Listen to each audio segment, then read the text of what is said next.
Last we left off, you discovered Captain Avandra Lillian the Caspian on a small island south of the Dog and Thin.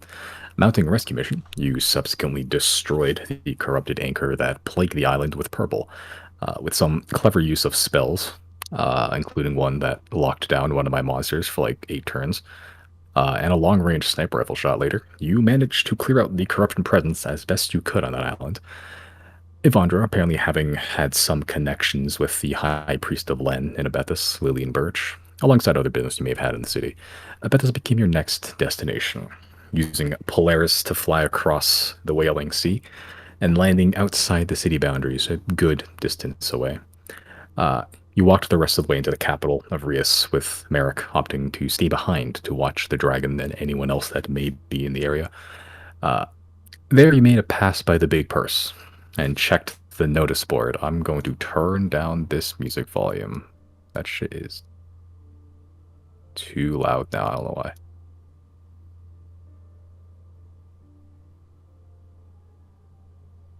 Good enough. Yeah, passed by the big purse and checked the notice board. There you found bounty posters of yourselves. Per head, the reward was 3,000 gold alive and 1,500 dead. You passed a few individuals that seemed to eye you up strangely before walking past you. And we pick up just before you enter the Great Hall of the Ten with a nervous Evandra at the doorstep. But before we pick that up, it was Orville's birthday.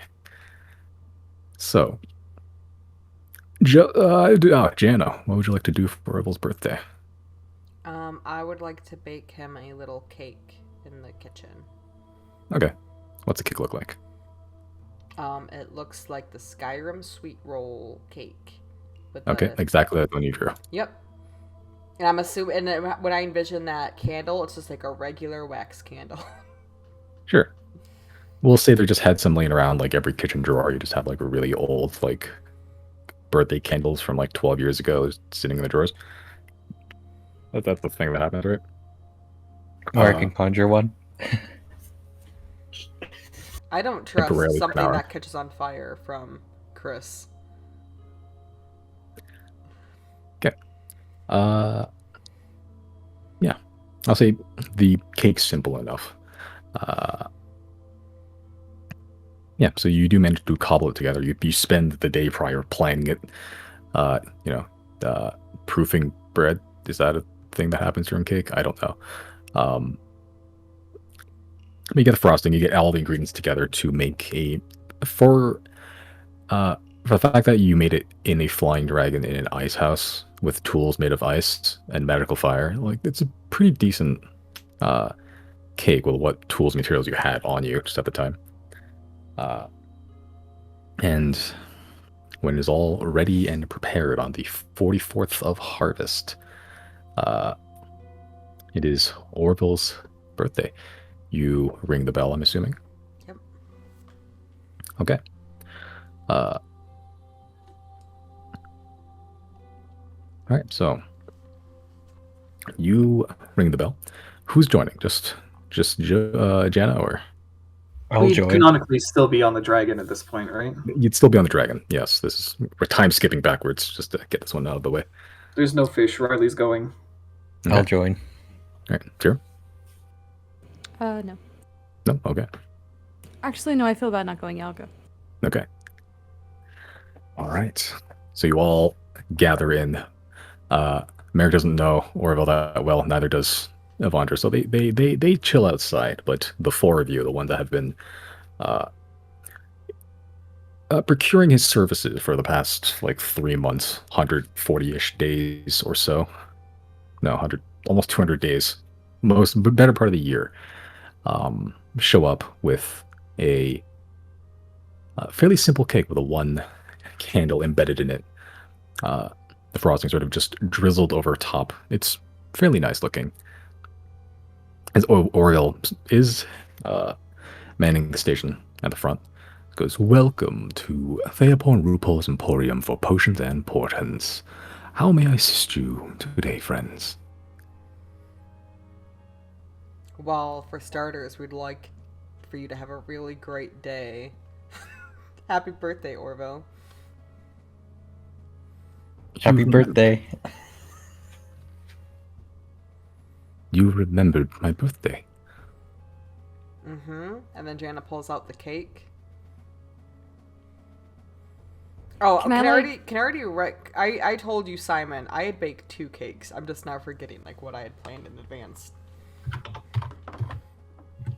Oh, Just so it's known. We don't have to do that, but Jana Okay. thinking prepped a second backup cake in the kitchen, just in case. She only has one with her right now, though. okay. Okay. All right, so easy enough. Yeah, you had time to plan this. You've been planning this for like the last month or so, really. Uh, ever since you discovered Orville's birthday. Okay, you have a backup kick, and you only brought the one. Yep. Zero, you gonna do something? no. No. Okay. All right. Uh, you hand the Orville a cake. I'm assuming. Yeah. Do Okay. we want As he to started just sing a little song? Maybe we don't have to do as players, but as characters. Riley can bust out the lyre. Aww. String happy birthday really Yeah. quick. Do, do, do, do, do. Jana plays it on the I dulcimer. Are don't we know getting the what band this back melody's together? like. Jana pulls out her gonna- dulcimer. I'll dance. okay. I'll cast silent image and just make like confetti falling above. Okay. Aww. Okay. Everyone, just make a performance check. Why not? I I love this. I'll also conjure up a balloon.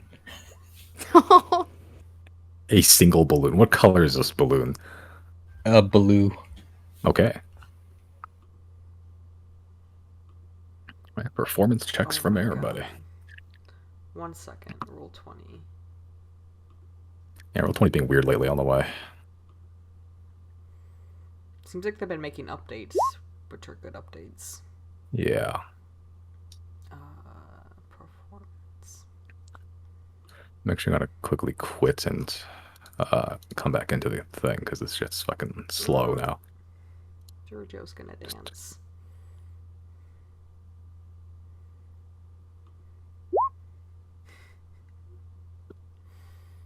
I hope that fixes You know, it. we've got soul though. We've got heart. Yes. Oh, there we go. Okay, I'll say overall average betwixt the 5 of you. You have a fairly oh Jesus, what the fuck? You have a fairly like decent performance. There's a few hiccups here and there, but like it's drowned out by the rest. That it doesn't seem to noticeable, and you pick yourself back up quite quickly. What Giorgio just knock over just like a whole table of just magical instruments and whatnot all over the floor. With Orville is sort of had a blank expression this whole time, just sort of wide-eyed. His eyes are already pretty wide as is, but even wider if they could. Jesus. I roll 20 is being super weird right now.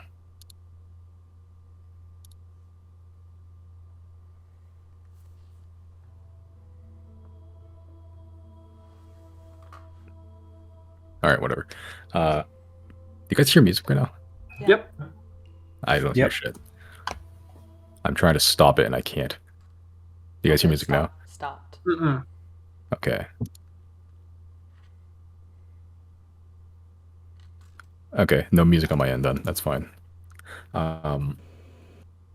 Yeah, but even with Giorgio knocking over this huge table of just objects, Orville doesn't seem to react very much. He's sort of just looking at the cake with the it's not a huge cake, I imagine, but like it's, you know, it is a fairly nice cake with a single wax candle just burning atop. You gotta blow it up Uh, and make a wish. It takes him a couple seconds, but he sort of just weakly blows at first, just expecting to go out, and then he blows a little bit harder, and it goes poof. The flames go out, and just it's all that's left is just this thin, wispy smoke, candle smoke, right after. I'm assuming we all clap and smile like we're in Animal Crossing. Yeah, you have this little like reaction, Mhm. little shapes above your head. Why is my it says stop it?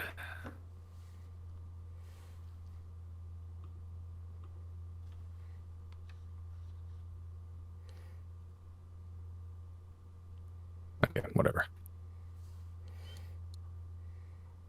Okay. As you all begin to clap and cheer, Orville also just goes, I don't have the words. I've never celebrated a birthday before. It's never been relevant. I've only ever known my duties. Thank you, friends. Truly. You have given me glimpses of the greater world that I am afraid I have little experience with.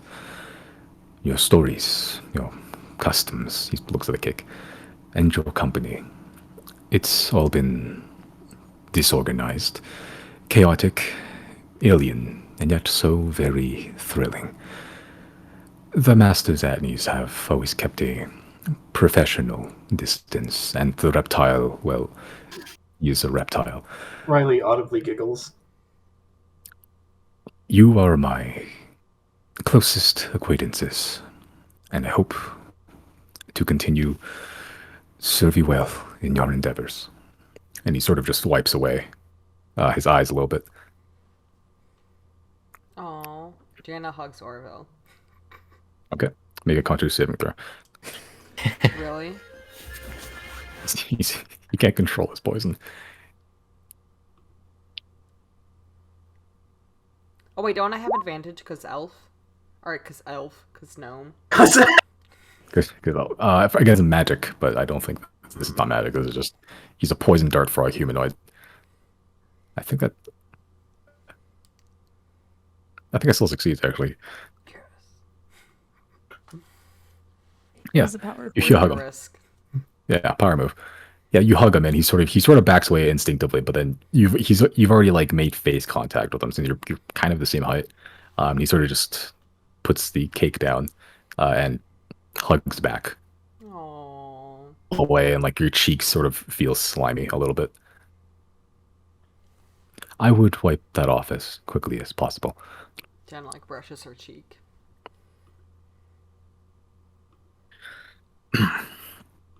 I believe there are plates and knives I can use to cut this. I imagine it is similar to a pie. Oh yeah, no need. And then Jana, don't I have like a special knife? Like a carving knife? For That animals, section, but also we're also carving a cake. yeah, sure. I mean, like it's different. It's sort of like, yeah, you're using like a filleting knife pretty much to like, cut this cake. But yeah, It's in character for and Jana. yeah, to use your like godly gifts to cut some cake. Yeah, but over the course of however long you you wish to spend there, Orville accepts your company for as long as you're willing to stay. Really, could I'm be a assuming couple we're minutes, there could be for a like an couple hours. hour or so. Yeah. Just hanging out. Yeah, tea's made. You guys all have a nice breakfast, lunch, dinner, whenever this takes place, around the small table upstairs by the library, making a big mess. At some point during the event, the cake is just gone, and you see like this huge a trail of huge chunks of cake leading to Yabetti's workshop.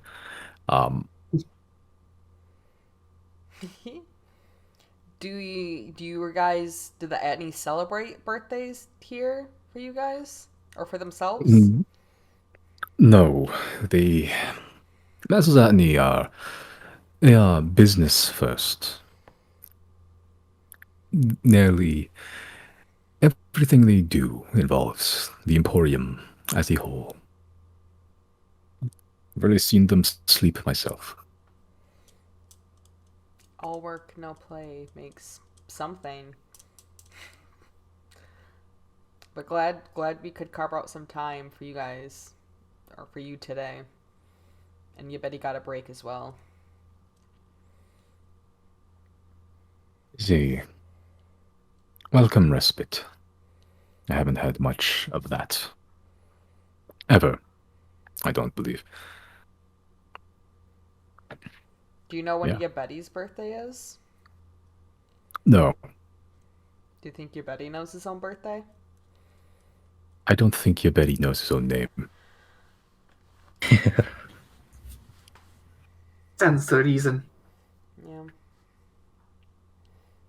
Well, maybe we just make up a day for him in the future to celebrate. You guys do so much for us. It only feels like maybe we're not part of your family, but you're part of our family. It is very kind of you to say, Jenna. 'Tis true. It does. This is the closest I've felt to having what a family should feel like. No. Well, happy Normally birthday, the Orville. thank you for the surprise. Truly, friends. I'd say any time, but it's really once a year. And this year has felt like 3 years. Strange how time works. Yeah. Should we all have some cake? It's very nice. It is a good, decent, sweet, very voluptuous, voluminous, moist cake. Yeah, but cake's had, birthday had, chats had. Okay. As you all leave, go back to your business, back to the Polaris, the Dragon House.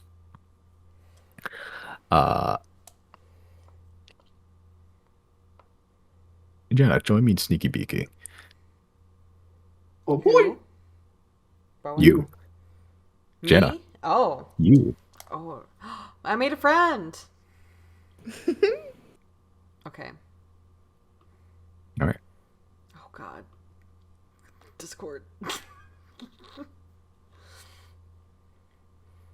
Discord. Well, hello there. Hello. Jenna, after Orville's birthday, you're only a day or two away from Abethus aboard Polaris, flying ahead as fast he can. The night comes to you as gentle buffeting of the sky outside begins to lull you to sleep. You jostle in your dreams, unable to find true rest. The air feels thick, warm, like breathing soup with the drifting scent of bog and mildew. You awake to the buzz of insects about your ear, crawling on your skin. You stir awake and brush them off, opening your eyes. You find yourself in the middle of a dark, black swamp, laying in the middle of a huge, what looks like a muddy footprint left behind by some huge creature. Insects flit about your face, annoying as much as they are painful when they fly directly into your eye, forcing you to blink, rub them away. Eventually, insects become too much, the stinging in your eyes and ears as the bugs buzz about. You've almost curled up into a ball just to escape the unrelenting assault of the swarm of creatures, just as a gentle hand brushes through your cheek, just with the tips of a few fingers. And with that, the pain and buzzing fades. You open your eyes a second time, this time seeing clearly a set of red and green bells hanging from 2 ropes of brown hair. You don't even really need to see the face to know that's Maharl at this point, but you look up anyway, see the weathered face, green eyes peering out from a green hood, and the shepherd's crook and backpack that's a trademark to her image at this point. The kind, almost motherly face, smiling down at you as she lifts your chin up with her finger. My apologies, Jenna. Should have prepared that one a little bit better. The insects of Hara can be ravenous at times. They drink directly from the tear ducts of animals. Do you know that? More primitive tribes in Hara, untouched by the modern, have their remedies for that, however. Oops. Don't worry, they don't bug me. Just to say that, you hear a faint, weak croak of a frog from behind as she sidesteps to reveal despite blackness and bleakness of the bog you're in, a very pretty and idyllic scene lays behind her. You're still within the swamp.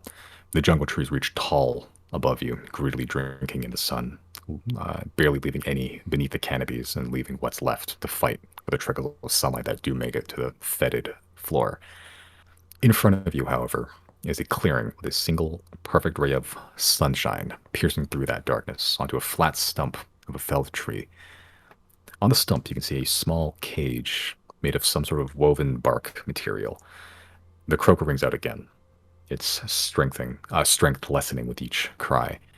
Sort of walk up a little bit. It's not too far away. You can see inside the cage is a very tiny creature. You're a tiny person already, but this is even smaller than you are. A blue and black spotted frog. We almost think it for a normal frog, but it's a little bit bigger than one and is also curled up into a ball, much like how a crying child might do. Crow rings out. Mahar lets out a sigh. The tribes of Hara's solution is to eat the flesh of Gurung. The poison of Gurung is rarely toxic enough to cause lasting damage, moderate discomfort at worst. And over time, with enough eaten, they develop a resistance and eventually an immunity to it. Insects don't bother Gurung. The toxins would kill them. So, with the Gurung's poison inside the tribe, they won't bother them either. Such is the fate of many Gurung in Hara. So is the fate of Orville. The wolf would see this as the natural order of things. Some creatures are simply meant to be prey. I think there's a time and place, but survival of the fittest only goes so far. Marl walks over to the cage, circling at once, running her fingers along the top of the cage. The young Grung inside doesn't react, other than letting out more weak croaks, occasionally peeking out from the bars of the cage, seeing if anything would come to its rescue. The scene around you begins to melt and morph. Tall trees turn into walls of a room. The swamp below you turns into a just paneling of wooden flooring. And the stump turns into a soft-looking bed with blue velvet sheets, neatly made. Yet the cage remains atop the bed. The grungs no longer curl up in a ball, no longer croaking, yet it still sits silently, still inside the cage, just looking at the floor of it. Marl takes a seat on the bed next to it. The Atney brothers came and rescued Orville from this fate eventually, just in time. However, while they may saved his life, he was raised differently from other Grung and was unable to go home. He would be just as much a stranger to the customs as you. Yet the environment the Atneys put him in, as a perpetual worker of the Emporium, where any chance of finding a true bond with anyone was put to the wayside in favor of mercantile services. That is just as much of a cage as the one they freed him from. And for 20 years, that is how things were. Things never changed, until you came along with your constant pestering. Maharl smiles as she says that. She rises to her feet, stands behind you, simply staring as if waiting for you to do something. The young grunt sits in the cage, unmoving except for the occasional blink or shuffling of position. What do you do? I let him out of the cage. You begin to approach. The young grung sort of looks up at you with those big, black, beady eyes. The eyes even bigger than they would be on Orville. You can feel the bark, the roughness of it as you begin to untie the loops and begin to dismantle the cage one bar by bar. Eventually, you take out a few bars as the young grung sort of puts out a hand towards you.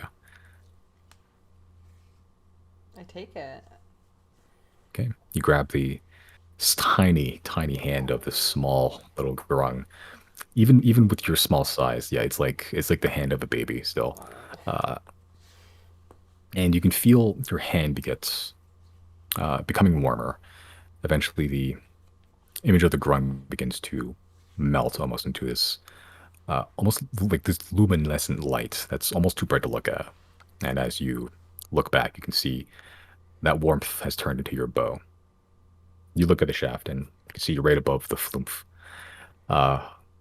The flump that is named Flumph. The silver inlay has created a new image, one of a grung, staring sideways, similar to like a portrait you'd find in like the 1800s. The image cut off around the upper torso, but you can make out familiar spots where Orville had them, as well as the tuxedo that he wears. A gloved hand adjusts a bow tie around the neck, and just off to the side of the bow tie is a very familiar-looking friendship charm pinned to the lapel. Maharl puts one hand on your shoulder. Whether he realizes it or not, you are the one that set him free of that cage, Jana. You've opened up his heart, unlocked a part of him that he never knew he had, that yearns for companionship. The wolf believes only the strongest survive. Well, if that's true, I think with this new bond, you both became just a little bit stronger. That's what I believe. She smiles warmly, crouches down and cups your head in her hands, sort of pinches both your cheeks and begins to pull and mush them together, giggling a little as she does. After a few seconds of this, she blows into your eyes. Instinctively, you close them and blink. The scent of dewdrops wafting on a fresh spring breeze comes to mind from her breath. As you open your eyes, you're back in your room, aboard Polaris. Yet another dream, vision, whatever that was. You find your bow, Resolute Bond, where you last left it in your room. Just grab it, roll it around your hand just to confirm the new image of Orville is on there. Aw. Hope he never sees it. Yeah. I will make that new ability that you have. Ooh. Put that into your the item card of Resolute Bond at the very end. Thank you, Simon. Friendship Bond, Ruthless Commerce. All right, you can join me back in the main.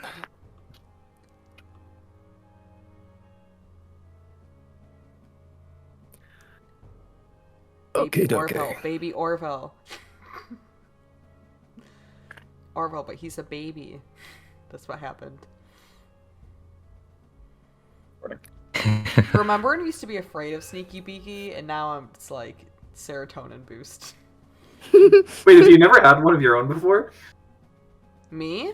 No. Yeah. No, I have. But Oh. remember, like when they first started, like we were so afraid to be called into Sneaky Beaky. Oh. We Oh, thought and- bad oh, things okay, would yeah. happen, and now it's like, oh yeah, time to get a reward. Yeah, exactly.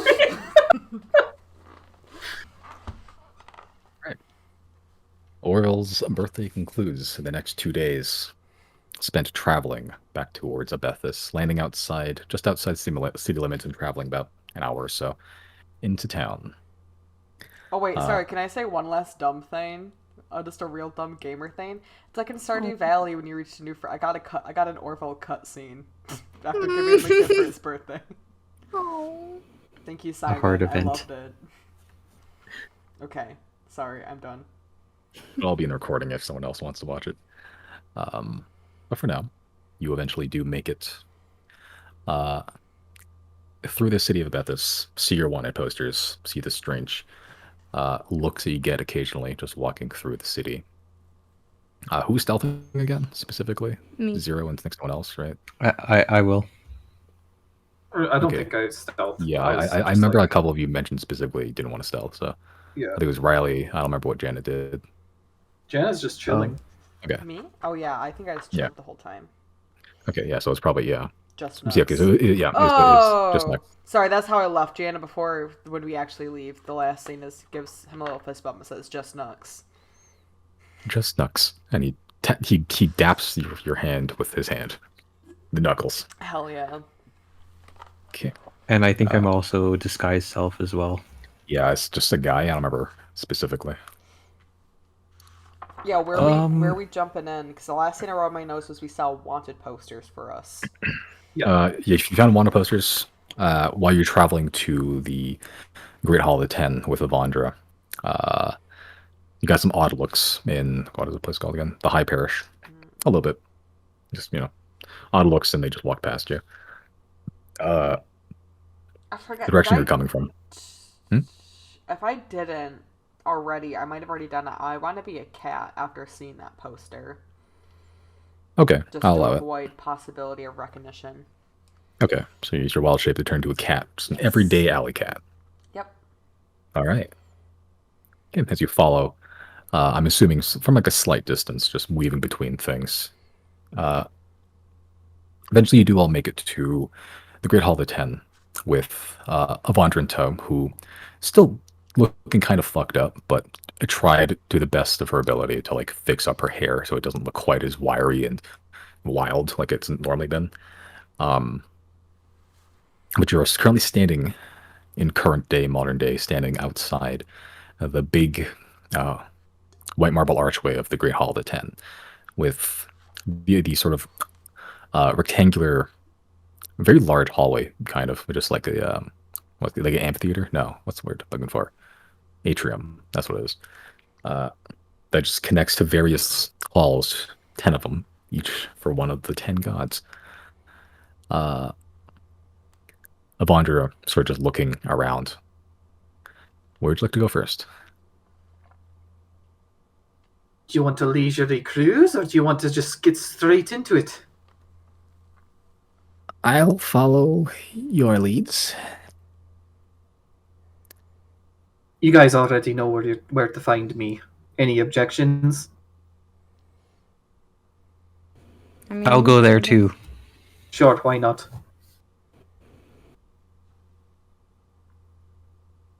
Let's go.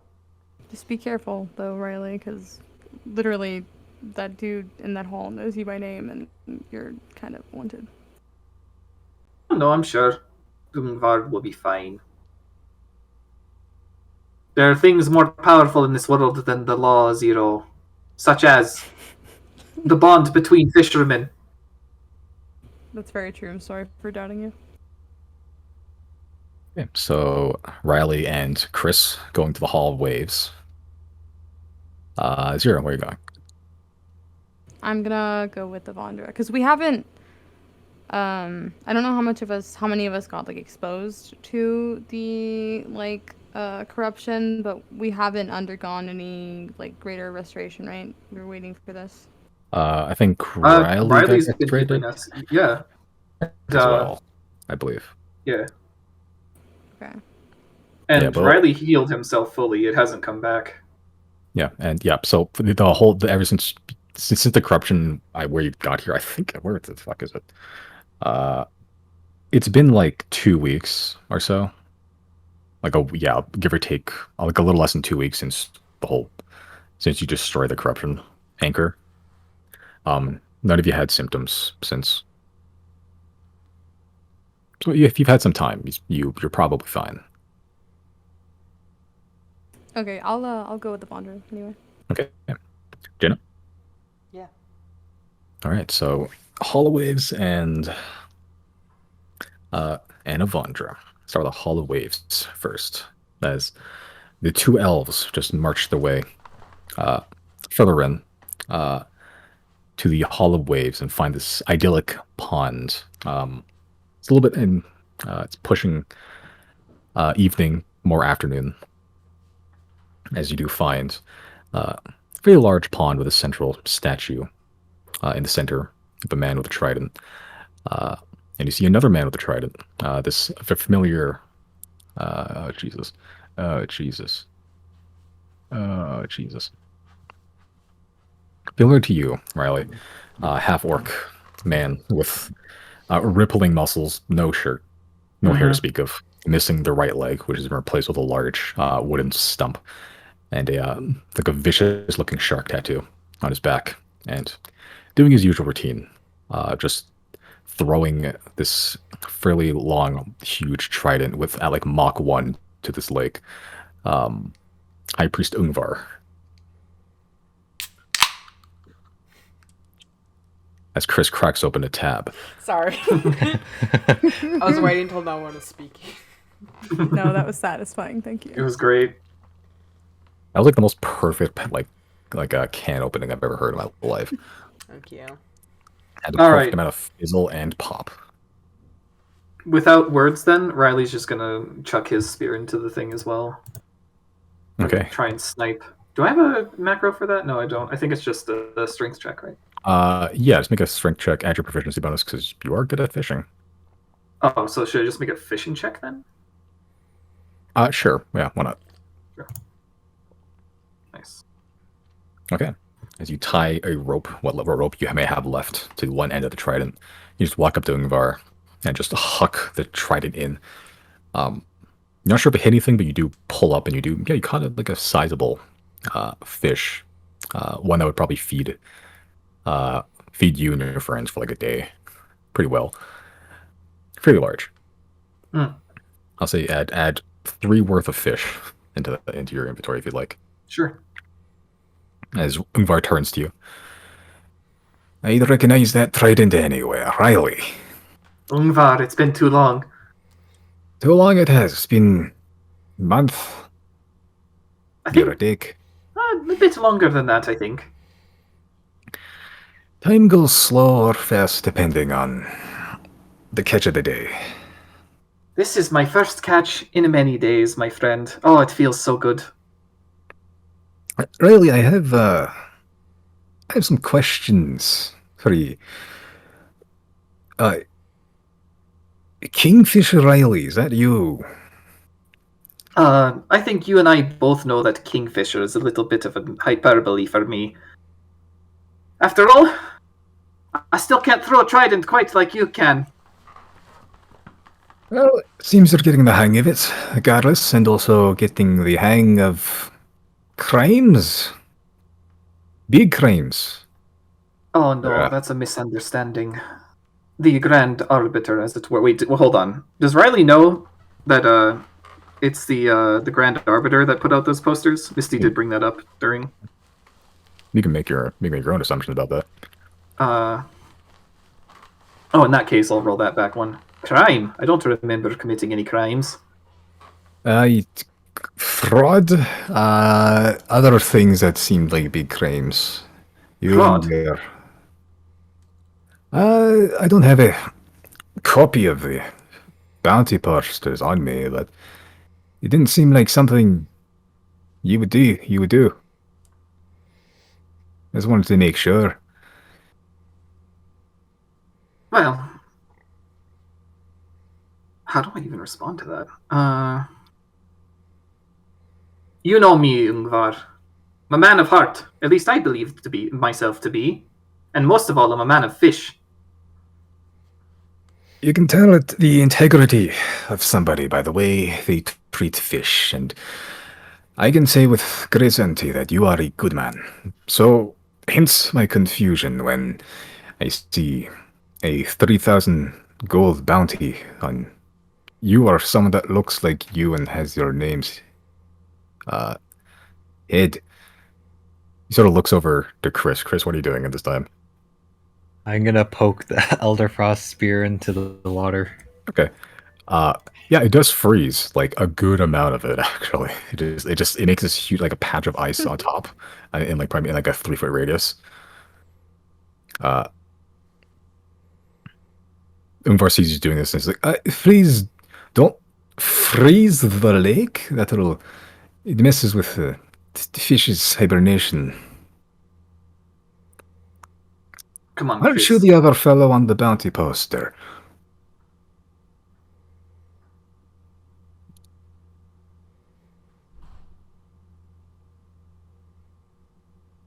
I Chris? thought Chris was disguised self right now. Oh, he is, actually. So he's just a guy. Yeah. That's just the man poking. Riley's gonna. I pick him think up that and guy come on. is slaying some dragons right now. Come on, you. You don't need to be poking your stick in the water, I guess. That's for the fishermen to do. That sounds Yeah, like a unfortunately. Yeah, it does. Poking the I fish know. with a stick. It's a friend of yours, Riley. Unfortunately. Please keep your friend from stabbing the lake. With ice. Man. I know this is your first time in all of Waves. But it really is just water and fish in here, alright? Don't go messing with the ecosystem. Riley says, messed you could with always- many ecosystems in the past. You could always try ice fishing. Well, it has been some time since I've tried ice fishing, but this is not the climate for that. Anyways, Riley, as far as I've concerned. I never saw you. If anyone asked, I would just ask. I would request that if you do bring attention of the violent sort to do it away from here. Though, if it did happen here, I will have your back. I'm glad to know it. That said, any quarrels I have will be resolved far away from Obethis. That I hope, Riley. He'll shake on it. Okay. As you do this Arnold Schwarzenegger, like Predator, like cool forearm handshake with Ungvar. Could I try and get in on the handshake and do it like the president's handshake? The president's handshake. Yeah, like where they're all trying to handshake, but it's all awkward. What are you doing? Read the room! Oh my god! Chris tries to like snake his hand between their arms. I'm sorry for him. I I have to put up with this so much. didn't realize you could third wheel a fishing trip. Chris will find a way. You cannot stop Chris. Chris does what he wants. Well, I must say you have interesting tastes in friends, Riley. It's Well, circumstantial, really. well, it is quiet in the hall these days. Join me for a spot of fishing till then. Never know Will when you do. might be. When you might be on another grand adventure. I had me normal pull break in my last one, so all I've got now is your trident. It's time to get proficient, I think. Sure, a heavy spare somewhere if you'd like to have one. It's a bit old, but Oh no, I Serviceable. couldn't. I've already taken enough from you, my friend. this raid's not for everybody. If you prefer the rod, Well, I do have this as well, and he'll take out the stick fish get. But this one's a little bit more unconventional. A lot less skill based, more luck. get that from Sirnia. Zunia. They have all the tinkering parts, mechanists and whatnot. Oh, this isn't from Silnia. This is from a pocket dimension. I will refuse to ask further at this point. Your lives are far too interesting for me. Oh! I suppose there's something I can share. If you ever find yourself in the company of a very strange fish with interesting properties, much unlike normal ones, really, could you let me know? Strange fish with interesting properties. I mean, there's tale as old as time itself. Well, for instance, one living in the clouds. Cloud jumper. Oh, so you've heard of it? This, I caught it. you caught cloud jumper. Here, I've got the proof. Well, he'll take out his sword. This sword, you see, it absorbs their powers, and he'll cast Water Walk and walk on the water. The Cloud Jumper lets me do this.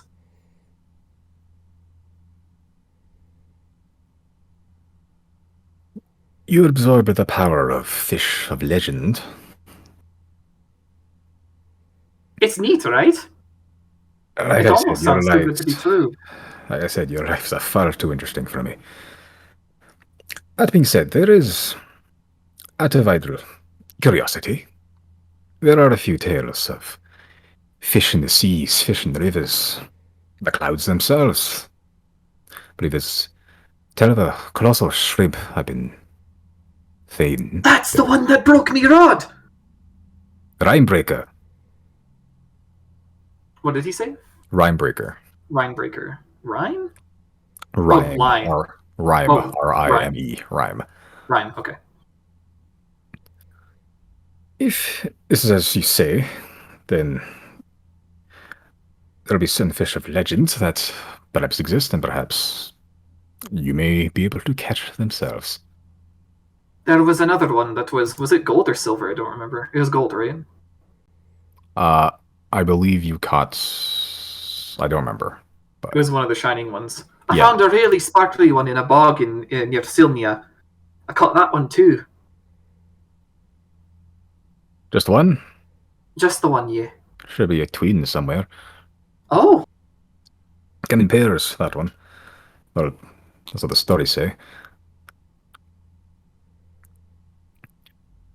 I don't know locations, it's just been stories, but there's one in Thane, apparently, the shrimp, the Rhyme Breaker, the Cloud Jumper you've caught, the twins, you may have caught one half of them. I believe there is or it could be, Rail could just be a very large monster, but there is an old tale of a particularly, let's call it a natural disaster made of teeth. Ripmaw, the Endless Massacre. Sinking ships for hundreds of years, thousands of years, far back as I can remember. That is somewhere in the Shattered Isle. the I have to shattered. jog my memory for any other stories I may hear, but you are certainly an interesting character, Riley. Well, that's just me upbringing. Fish, fish, fish. I've had many people ask me why I love it so much, and honestly, I can't tell you why. It's just fascinating. Well, it seems you're intrinsically tied to all of this now.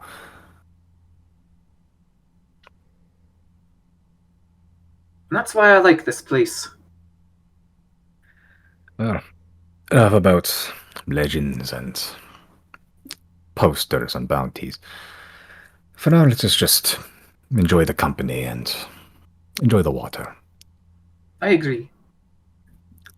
Okay? As you just stand next to Ingvar. He stands like a head taller than he's a big boy.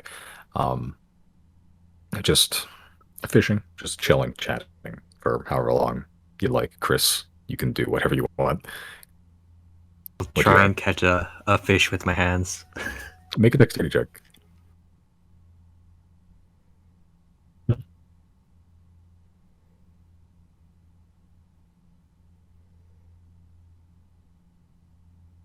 Okay.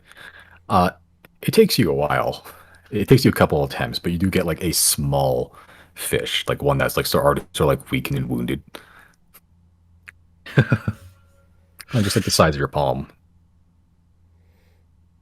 As I you're caught just wading, fucking just wading waist deep in like shit water.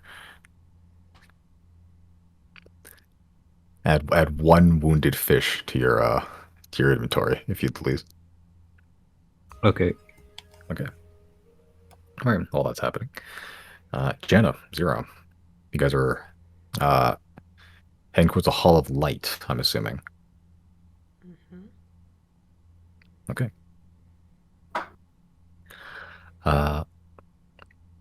Finding the Hall of Light once more with Avandra slowly trailing you.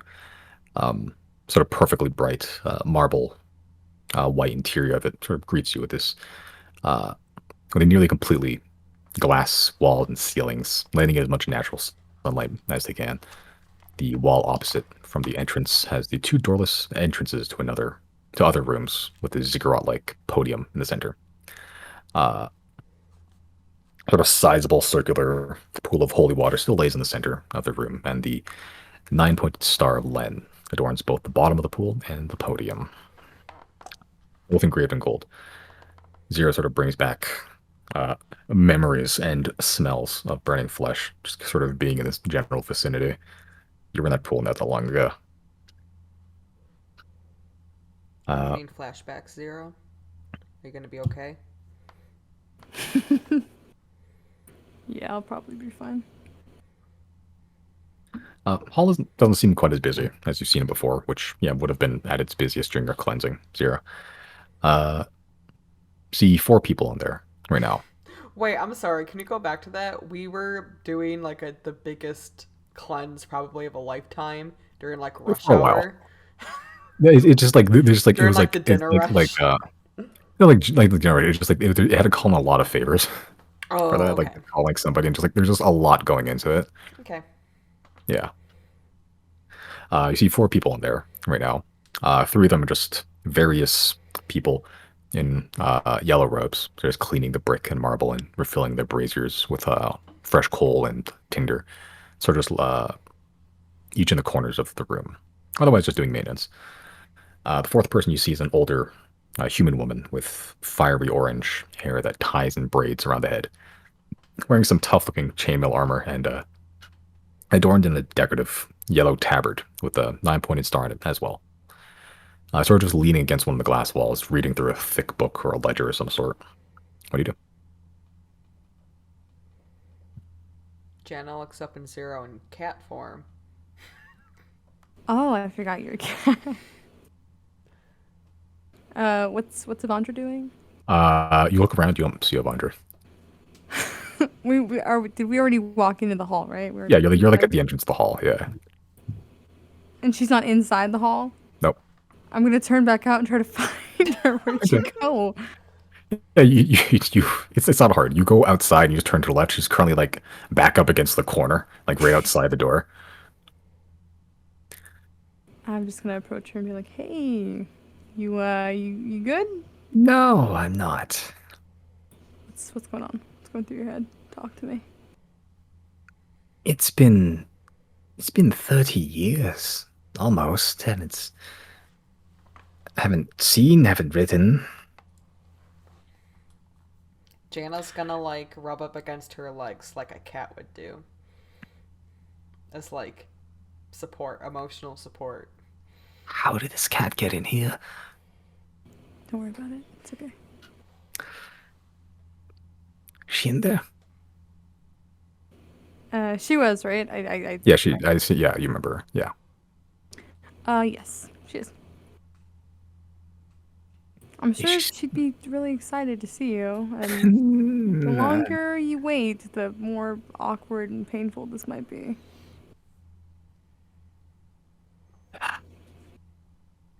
Okay. Okay.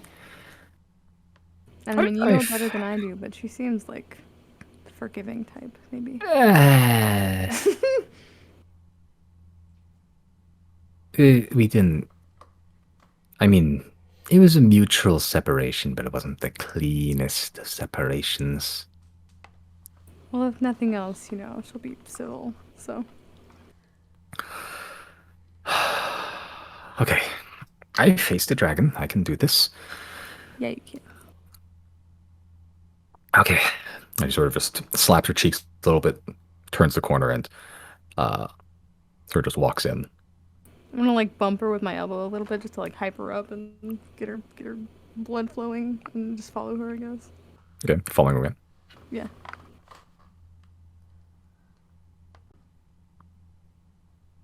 Okay, as you both, Jenny going in as well, I'm assuming. Yep. Okay, as you both walk in, Avandra sort of leads, and then as the high priest, Lillian Birch, is visible with an eye shot of Avandra, she sort of just freezes. She sort of turns back to you, Zero, and like almost begins trying to like walk out the door almost immediately. I block her. She already saw Yeah. you. You can't turn back now. She's still so pretty. Jana Tell her hisses at Evandra. Oh, what the fuck? Oh no. Oh no. Why? Oh no, what the hell? Don't say that. Roll 20. No, it's just like my fucking. What the fuck's going on? It always has to be someone. Someone has to be having technical issues. I was using my tablet to try to keep time, but it hasn't been working. Oh. And it just did some fuck shit just now. I don't know what the hell that just happened. Y2K2.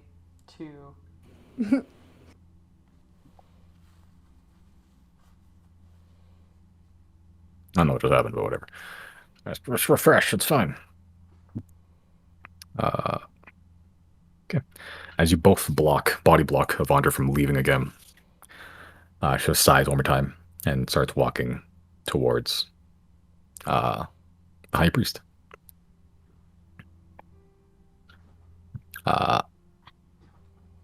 Yep. Bonner sort of just approaches the high priest and just sort of goes, "Hi there, Lillian." High priest Lillian Birch sort of looks up. "You will address me as High Priest Birch or just as Evandra?" Bonder goes, "Yes, it has been a while, Lillian." You see the High Priest's face does not give any sign of emotion. Not happiness, sadness, anger, just simply blank. She sort of just responds dryly, "Yes, it has." A long, awkward pause ensues for quite some time. I'm gonna. Evandra sort of looks around trying to avoid eye contact. High Priest doesn't break her gaze from the captain. I'm going to like step back a bit and give them some space, but I still want to listen. Okay. Can You Jana can kind of see- intervene? Because this is a long, awkward silence, right? Yeah, it's like 10, 15 Jana's seconds. gonna of like no words. run up to Evandra and like paw at her legs like, "I'm familiar with you. You must be my owner," type of way. Even though I know Evandra doesn't know who this is, Jana. Icebreaker. Yeah, I'll see Jana, I guess, trying to get Vondra's attention, and I'll approach, I guess, the high priestess and just introduce myself. I'll just introduce myself as Mary. Like, hi, my name is Mary. I'm traveling with Evandra currently. Did you know she just survived a dragon attack? It's pretty impressive, the conditions I found Evandra in, and she survived it all. It's very, very cool. And I haven't known her for very long, but she's spoken very highly of you. So we came to, visit. She just looks to Evandra, looks to you, Mary. You're in disguise self, right? Yeah. Yeah. And the High Priest just goes to just looks to Evandra. She goes, "What's going on here, Evandra?" Evandra sort of just goes, "It wasn't my first pick either, believe me."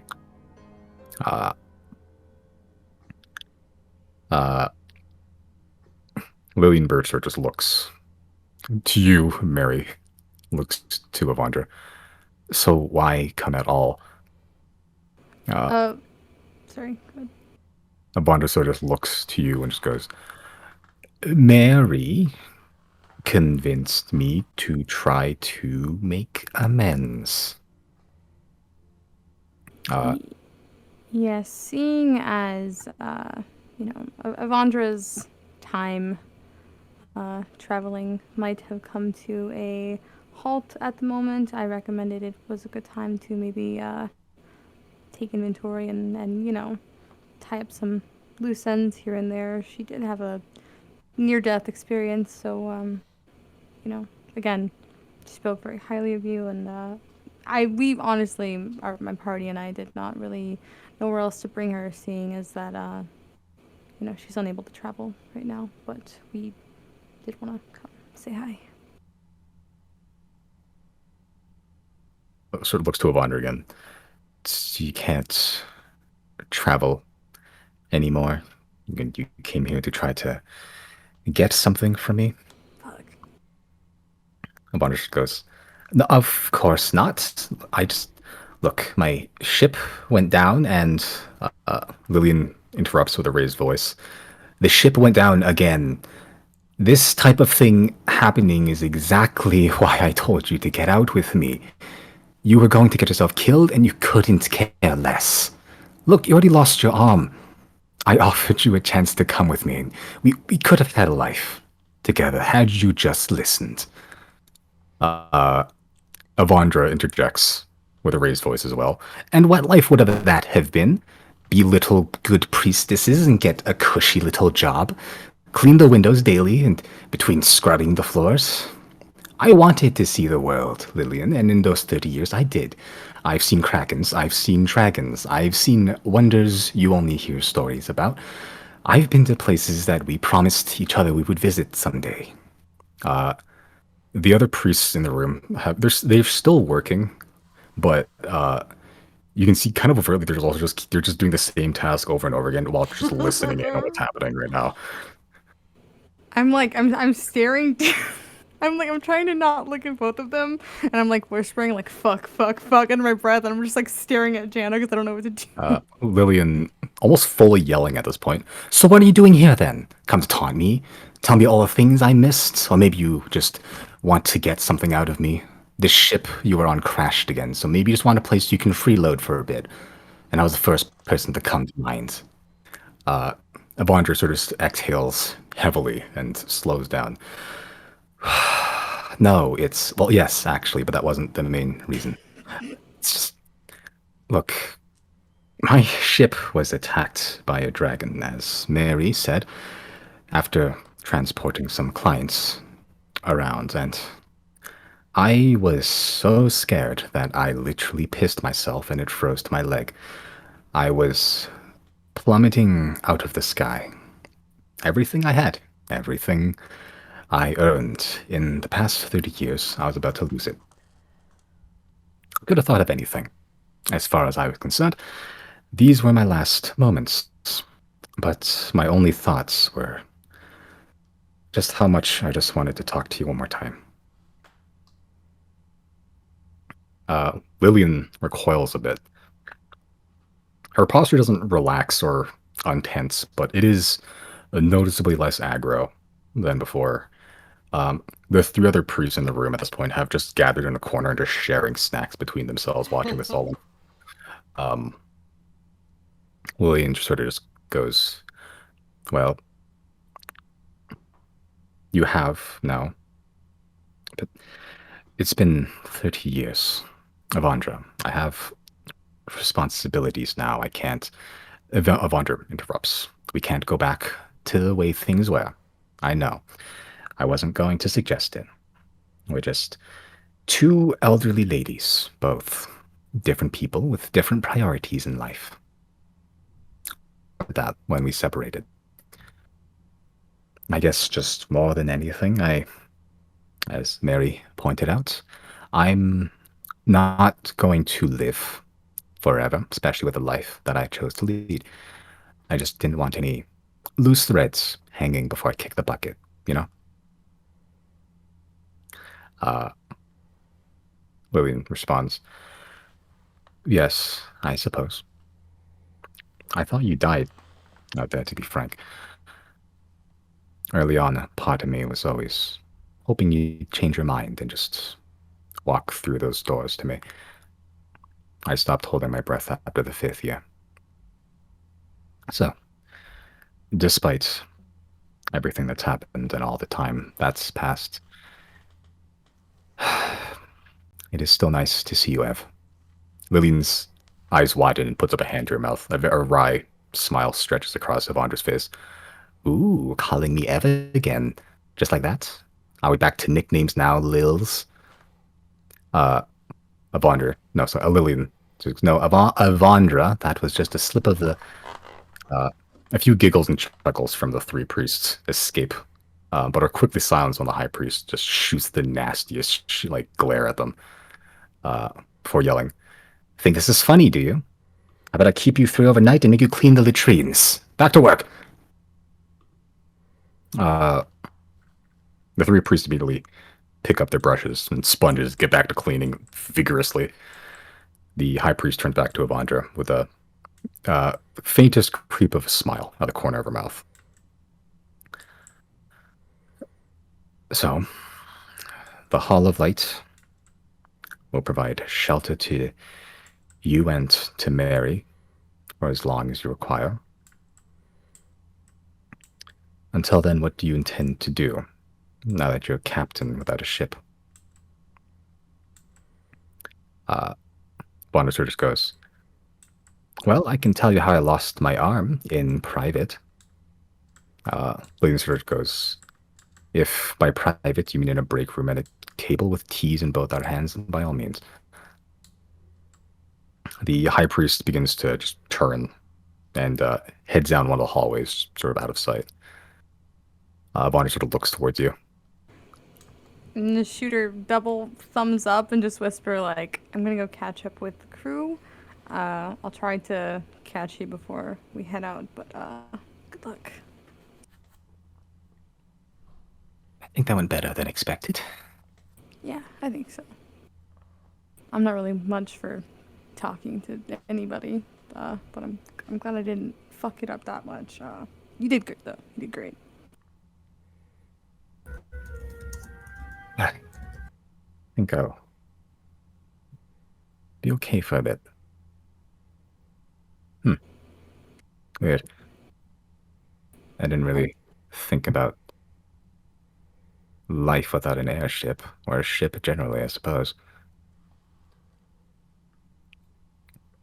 I mean, I guess now's a good time as any. Take a break, collect yourself, and see how you're feeling in a few weeks, maybe.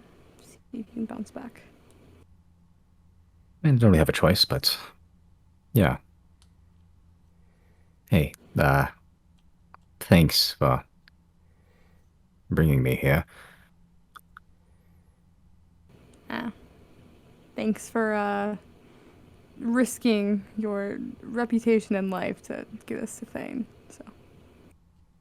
And my reputation is always spotty. I'll say we call it even for the airship then. That works. Yeah. So are you staying? Not like I much have a choice, but I suppose so. For now. Okay. I don't know how long we'll be in Obethus. If I don't get a chance to say bye, then, we'll, this probably won't be the last time we'll see you. I mean, you have... One of you can send words directly into my brain. Absolutely. You cannot run from us. Whoa. That came out far more terrifying than I thought. I'm gonna give her just a polite smile.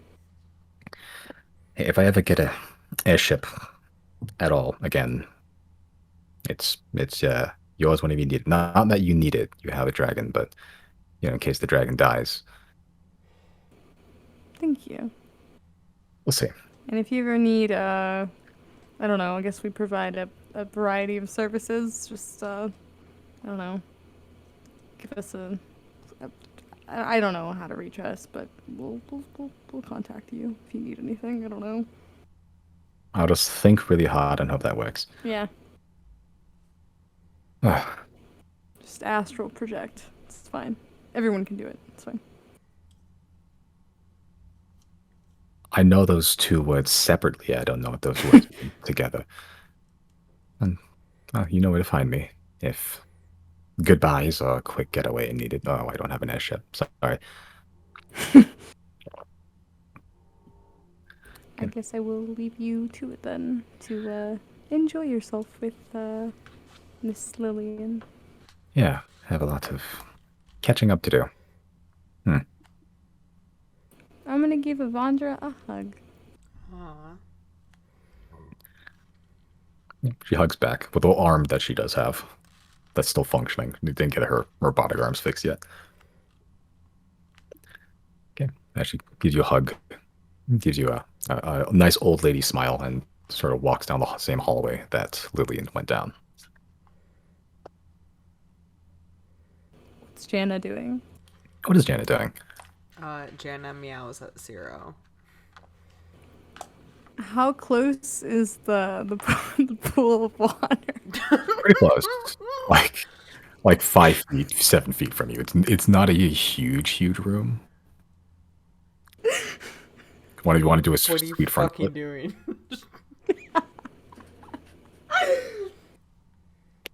How far is Jana from the pool? Like I'm assuming Jen is like next to 0 at this point. Yeah. Yeah, so Pick up like Jana. And Jana has complete trust in her good friend 0.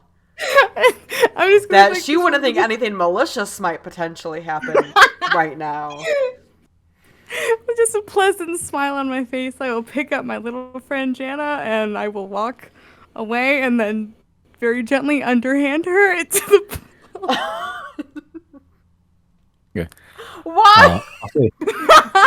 I'll say Zero. Make a make an athletics check. Jenna, make a dexterity saving throw with cat stats. As I toss her, I'm just gonna be Oh, like, it's nothing no. personal. I just need to make better memories here. I don't have the cat stats pulled up, and it might take me longer. Than... Oh, let's see. I'm just I gonna make a have the roll mod. d20. Well, I don't think it's looking great. The modifier for cats for dexterity Yeah, dexterity. +2. All right, so Yeah, that's that's a a big fail. 7. Oh, Not no. proficient. Okay. Yeah, as I'm doing it, I'm just gonna be like, it's nothing personal. I just need to make better memories here. Toss her. And then that's the last thing you hear before you hear your splooshing just like warbling around your ears. You can feel your fur getting wet. How deep is this Wait, pool? was Jenna like It's a not long super hair or a short hair cat? Yeah, that's a good question. I mean, I'm just a cat. So short, probably. All right. Yeah, the pool is deep enough that it's not like super deep. It's like if you're like a normal person, it'd probably be like if you sat down, it'd be like waist deep at most. But for Typically. a So- cat, I Or a don't think, cat, I by don't the think ocean. Yeah. little kitty cats can swim. Not to suddenly be like depressing. I think someone now needs to come rescue this drowning cat. I'll Because cats let don't have a Jana swim speed. I'll let Jana get like submerged, and I'll just dunk my hand in to get her real quick. Bring her out. Yeah. Just let her get dunked and then bring her up. Okay. Yeah. As you reach in to grab Jenna, your hand touches the water, and it goes in, and it comes out. No reaction. There's a brief moment where you're expecting to be singed with acid again, but you just reach in and grab Jenna, no issue. If I had gotten Oh, singed, no I would have been like, issue, yeah, no. that's fair. I would have The been like, yeah, that's fair. The second Zero's hand comes to get Jana out, Jana's attacking with her cat claws. Okay. Make an attack roll with claws. That's just a D20 apparently. 0 plus 0 to hit. That's I, almost Zero's AC. 18. I'll just let her get it. Okay. I'll expect you to say defensive duelist. Nah, Just pull out your defensive. dagger, deflect these cat slashes. Where'd you like to slash Zero? I think I'm just like across like the hands, like just like a you betrayed. Like, how could you do this to me?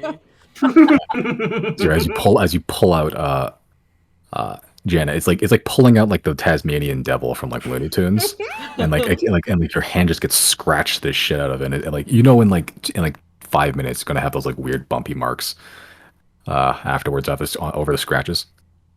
You take up a point of slashing damage. I'm just going to giggle it off and be like, look, in my defense, I was never going to have another opportunity to do that. You're far too beefy, so. Yeah, the other 3 people that were here see this, and like they already like surrounding you. One of them just goes, "Yo, and your cat must leave." Yeah. Jana's gonna shake off like a dog and do that like thing that cats do, where they arch their back and like kiss and just like run off. I like how making better memories of this place is watching other things suffer in the pool. Have I better Jana who's gonna drown my friend? She's fine. Zero regularly throws like cats into rivers in bags. No, I don't. Yeah, to everyone else, God. you just did this to a cat. Like, I don't know. What about a Just muskrat? just baptize the cat as a treat. It's fine.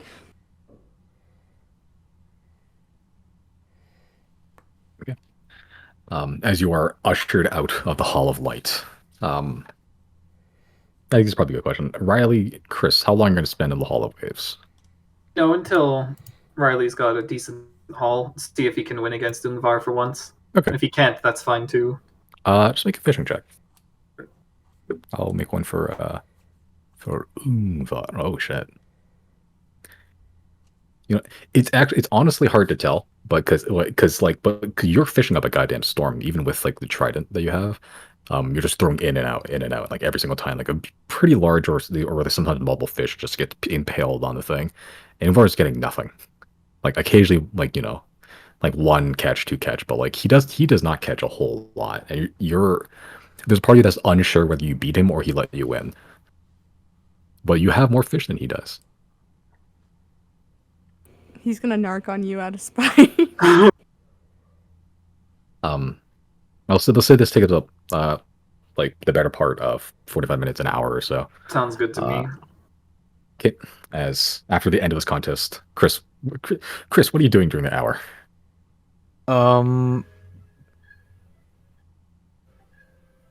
Yeah, I was thinking maybe I could grind up the bones of the wounded fish and then try and cast irrational terror on a fish. Okay. Yeah, you can do that. The fish is fairly small, so yes, you do have the powderized bone of a fish. It's not as quite as labor intensive as the muskrat. Sure. Just just roll a d20 for me. Just a general d20 check. I'll need to look at the exact wording of Rational Terror too. Is this the second time you've cast it? I think so, yeah. I'm BRBing for a second. Second time you cast it? Okay. And second time you cast it on another harmless animal. Irrational Terror.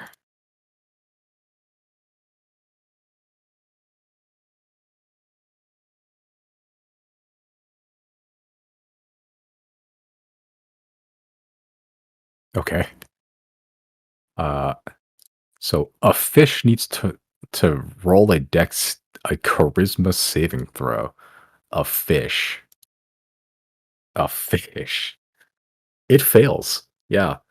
You irrationally terrorize a same fish of the same species to being through just abject terror be subservient to you, and a fish sort of just like gently comes up to you and starts like uh like nudging up against your ankle out of submission. And I'm gonna lead it over to Riley. Okay. It's slowly following you, and every time you turn around, it sort of recoils like you're going to hit it. Is this like a Magikarp out of water? What's going on? It's it's like you just see like Chris wading like waist deep in the water, and a single fish near the surface sort of just following him. Following pet. him, or I Like, thought it's following him from behind or from behind. Okay. What are you gonna do? Magic tricks with your bag of holding then? I just got a fish here. I can control it. Cool. Let me see what I can do here. Can you control fish? One up Hold Riley on. right now. Hold on. Can you control fish? You fucking idiot. You Why can't do even you control control fish? fish. You control fish. Hold on, I'm trying. I'm Call reading yourself a something. fisherman?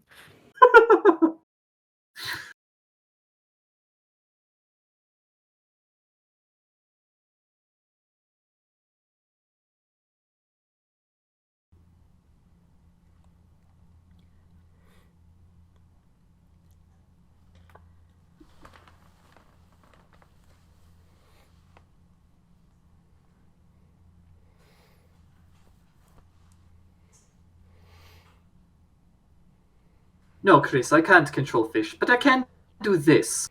Control water. I'm gonna redirect flow based on where the fish is towards me, so that Chris gets caught up in it. Towards you. Yeah, towards me. Both of Okay. them. I'm gonna catch the fish. Okay. Sure. What's the saving throw, if any, Let me check. on that one? Because I know control order has like 8 different effects that you can do. Yeah, it's mental spell. How is this a level 4 spell? Redirect flow. Because the water... No saving throw, it just happens.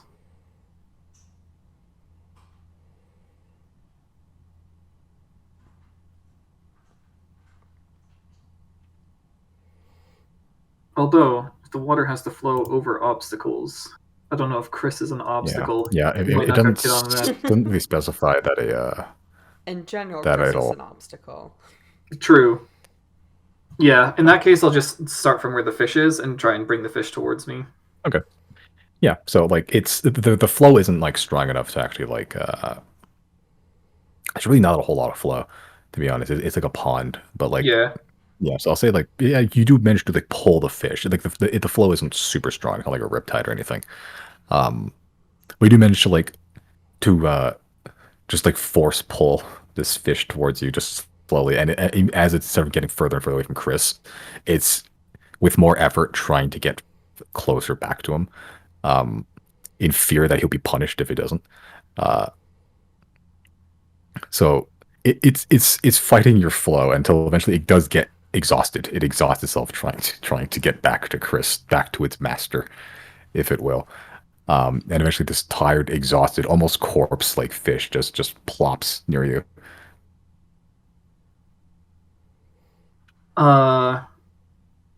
Alright. Well, Ungvar, I think this one's had a rough go at it. What do you think? Return it to the waters? Let's give a small fry a little bit more time to grow. Yeah. Yeah, let's do that. He sort of just grabs the fish and just yeets it pretty far back into the lake. I think that'll do it. Should. Now you, he turns to Chris. This is our domain. I don't know what you're trying to do. Showing off, oh, look at me, I can control fish. You can control one fish. I'll figure out how to control more. Figure that out somewhere else.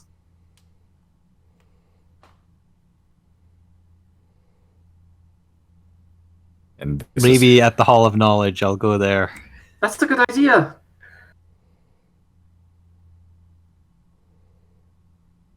I throw my cat friend into the pool one time and I'm a bad person. Meanwhile, Chris does shit like this. Yeah, this session is called The Game Breaks Up.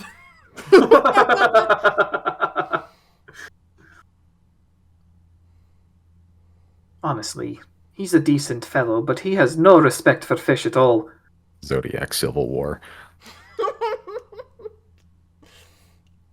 Who's Iron Man? I am. Of course he would. Of course he would be. You're the Of course You poorest one know, in the Chris group, has aren't the you? same ego, so that matches. Yeah, yeah. Sure. He's like a poor Iron Man. Instead of being a billionaire with lots of technology, he's struggling to To be fair, we didn't see Tony Stark's bank account. He could be in super debt up to his eyeballs. Yeah, just yeah, that's loans true. Everywhere. White's crime of the weekends come back to an eviction notice at the front door. Okay, but yeah, better part of an hour. The fish slave subservientness and also the fishing contest come to an end. Chris, make a perception check. Just for funsies. Okay.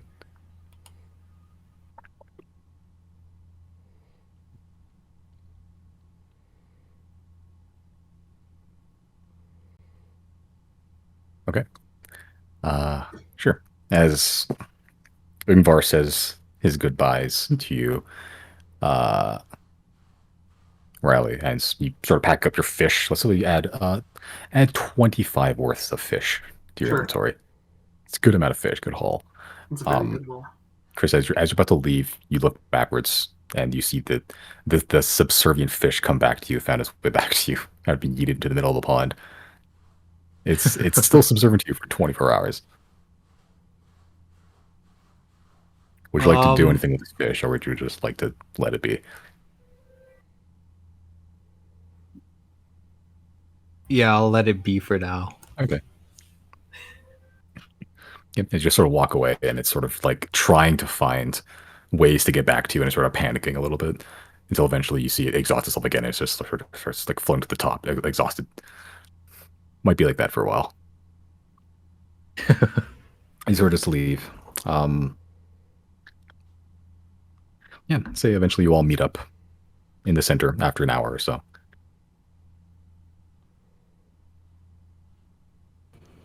We've been here for an hour. Yeah, you can do something in that hour if you'd like. There's just you had time to kill while the boys were fishing.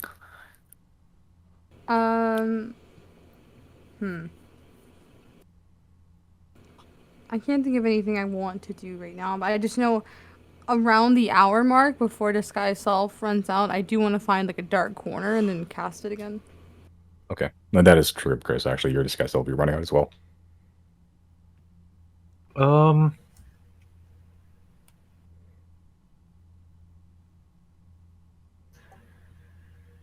Yeah. If I'm gonna go to the Hall of Knowledge, I'll do it after. Okay, so you'll head to Hall Knowledge without the disguise then. Yep. Okay. Sure. So we'll say that happening modern day. Zero, Zero, Jan are not going to do anything in the hour that they're fishing. Other than Janet's re-upping gonna it. be mad at Zero. Howdy. Yeah, I what's guess, what's the hall with like all the nature stuff? The Hall of Harvest, I believe. Oh Let me yes, double check. Janet's gonna go there to like catnap in the sun. Okay. How long does just wild ship So, last? is Like it 2 like a hours? while. Yeah. Let me check. And if not, I can cast it again. Wild shape. Yeah. And let me make sure there's not a higher one. You stay in B shape for a number of hours equal to half your druid level rounded down. So I am druid 5. So 2 hours? 2 hours. 2 hours. You have to get 2 hours of beast shape, wild shape. Okay. It's not bad. Yeah, so you're good. You're still chilling for another hour. Okay. Okay. Yeah, as you go in, there's a field there, like an actual like harvestable field. Like there's some groves of trees and such. You see, I was pretty big a giant ball of fur just on this tree stump. Yeah, you find a nice sunny patch of grass to just sort of just lay around, and there is a few little bushes of catnap if you'd like, or catnip. Speaking of my cats visiting. Yeah, but that sounds great. Your cat heard I said catnip and like what? Yeah. Catnip. Okay. All right. Yeah. Say after the catnap and everything, and re-upping this guy's self for you 0. We'll do eventually meet up. Or did Chris, you want to go to the Hall of Knowledge separately or together? It's up to you. Yeah, I'll see who's around in the atrium area and if they want to come. I'll go. All right. Okay. 0, Chris, Riley.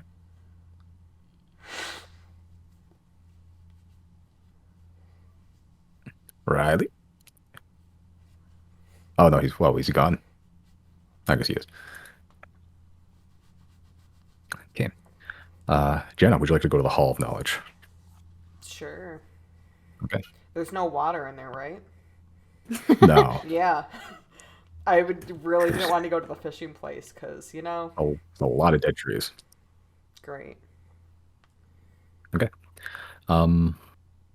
Yeah, as you all sort of walk towards the Hall of Knowledge, the massive library containing a lot of books, sort of dark wood and fabric. The floors just lined in hues of blues and purples.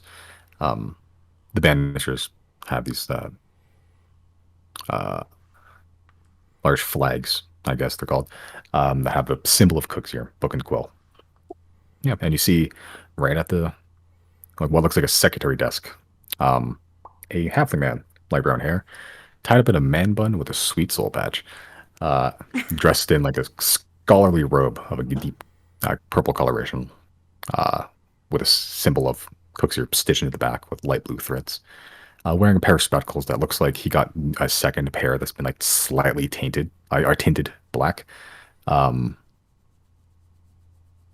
yeah, you see High Priest Borum Oldlight as he sees somebody the familiar you, Chris. He sort of approach. Whoa, it's been a while. Yeah, it's been a while, a long while. How Recognize have you those been? golden knee pads anywhere. I smack my knee. How have you been? Oh, just chilling out, looking at dudettes. You guys are wanted now, you know that? We're wanted, but are we bad? Hey, man, that sounds like a philosophy problem, not mine. Yeah. Anyways, I would disregard those wanted posters. They're not good.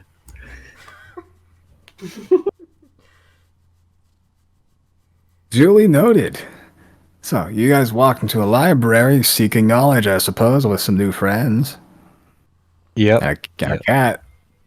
Sorry, I was gone for like 2 minutes. Am I here? Did I Up to go you. home? When he says Yeah, and the cat, Jana meows. Continue. Oh, Right. what cat? A very wet, shaggy cat. No, Riley, you now can be she's here if you'd like dry. to. She took a Yeah, cat okay. nap. Oh, Yeah, yeah, good. sure. In the sun. Yeah, good. Riley, you here? I guess. Up to you. Because did Ungvar not have like any like parting words? Not anything. You just take care. Okay. Sure, then I'll be here. Okay. Good. So, what can old Boromod do for you today? I had a question. I have answers. Is it against your religion to give knowledge of other religions? No, actually. I mean, sort of the whole deal with Cooks here and the, knowledge thing is all knowledge should be free. So that's the whole point of this little establishment that we got running here, and that includes knowledge of other religions. Got all sorts of types. We got old, archaic, we got different cultures. There's some weird Minotaur stuff happening on the corner there. That's interesting. I was kind of curious, since Day Rolls Gate is coming up, what are some of the practices or ways in which you might, summon Day Roll or summon things that happen in that realm? Summoning Deerul. It's the god themselves in full earthly form. Not really a thing that happens, as far as I'm aware. Practices just include leaving offerings for your dead, any dead relatives. Generally just going to the graveyard if you haven't been there in a while. Dead people stuff.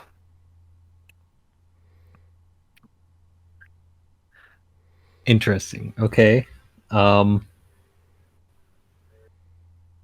there any interesting locations that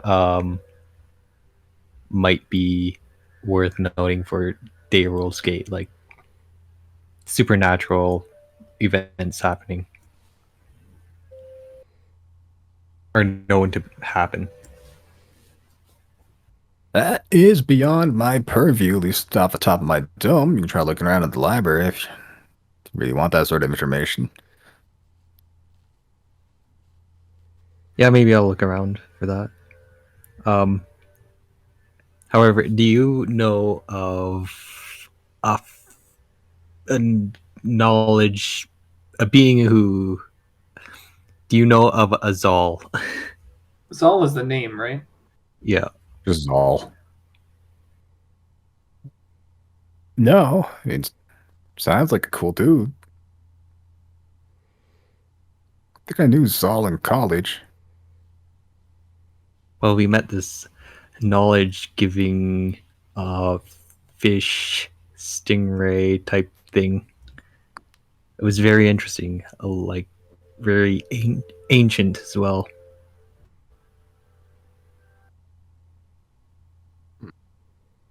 That doesn't sound familiar to me. Sure, you're feeling right. Have been smoking anything you shouldn't have? And if you have, can I have some? Um, maybe later, but yeah, it's interesting because there's a lot of they gave a lot of unknown knowledge of the past. Um, do you know a little bit of how kind of like the history of the 10, like exactly where they came from? Oh, they're always here. Created the world, Titans, all that stuff, protected the tiny folk like us. Do General you creation myth that everyone grew up on, at least if you grew up on the mainland. do you believe in any of the old gods that they exist? I mean, gods come and go in different cultures. I believe in cooks here, the 10, the ones that have a firm foothold, I suppose. Been countless cultures, countless just theories and everything. Hard to tell what's true. Yeah, it certainly doesn't help that the ten and the old gods don't seem to have much of a relationship. How was that? What was that? You wanting more clarification from me, or was that Borum wanting clarification from Riley? That was me not hearing the last few syllables because of Discord stuff. Oh, it doesn't help that the old gods don't seem to have much of a relationship with the 10. I'm not sure what sort of old gods you're talking about. I'm talking about ones from around the void area. Ah, theoretical mumbo jumbo. I see. Theory, you say? Interesting. Why don't we test that out right now? I've got a bucket of fish here. I'm gonna select 14 of them. I'm gonna offer them up to Gwina in prayer. Sorry, it's been a while. You know my circumstances. Here, let's get things back on track. Make her a living check. Hmm.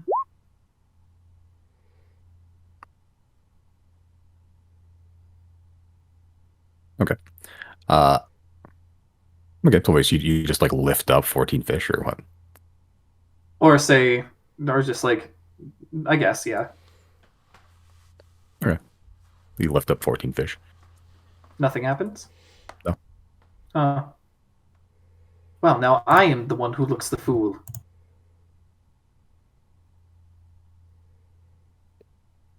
I advise you keep the fish away from the books. Throw him back in the bucket. All right.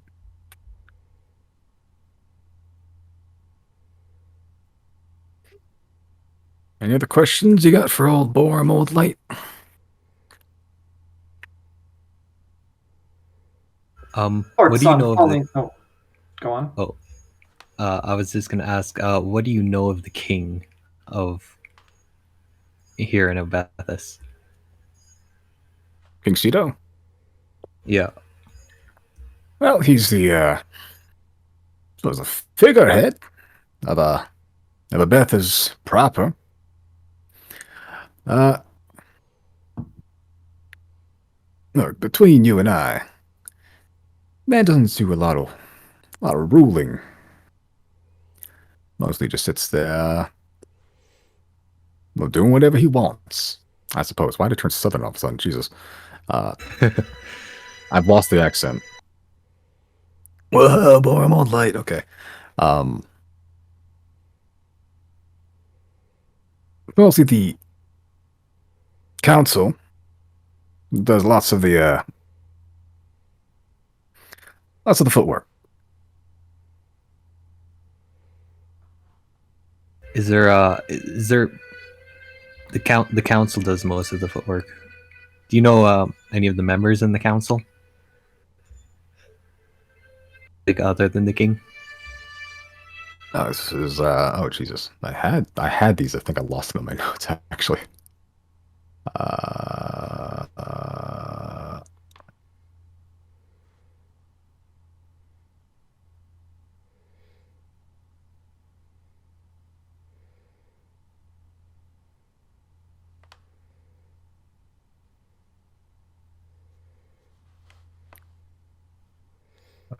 yep, they're gone. Well, Lalor is the head of warfare. I swear I have these somewhere. Oh, no, here we go. Nope, fuck.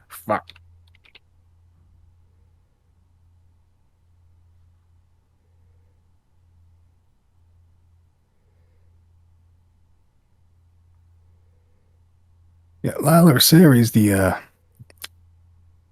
head of warfare, the 6 seats, and the king occupies the head one.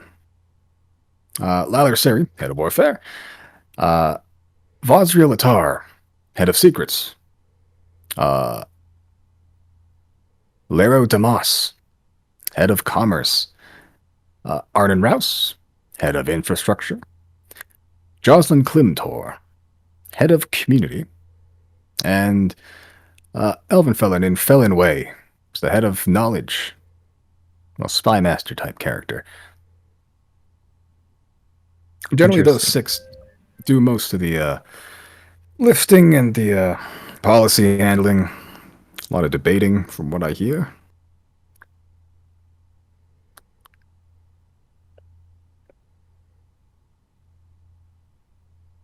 Does Pure Soul Dogma have a big presence here? Or influence? Talking about from Son, not really. I mean, there's always Dogma presence here in form of the they're always there by the Hall of Light. It's a small little section. Keeps a Silverwood safe. I see. Interesting.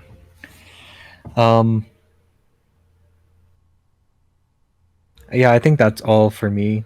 I may look up information on how like more about day roll and that sort of thing, if that's okay. Look up books. Library's yours.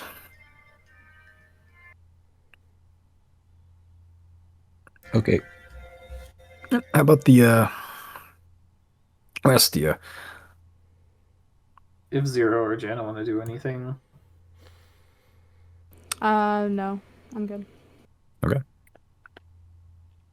Yeah, limited as a cat, this is true. but also safe No from thumbs. danger.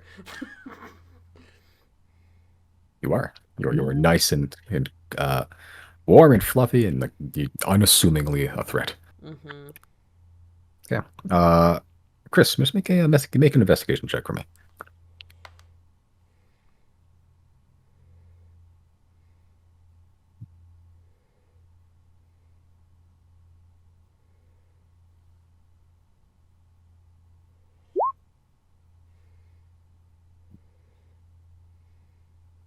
Yeah. What were we looking for? Just like a book on like day roll and day roll's gate and like the holiday and that sort of thing. Okay. Uh,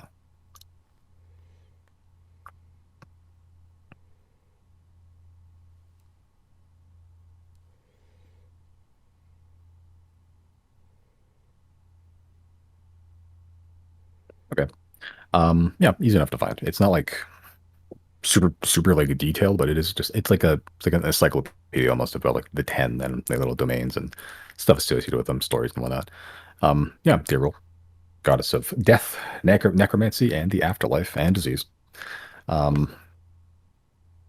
Yeah, she's supposed to be responsible for the safe passage of souls to the afterlife and sort of just guarding them on the way.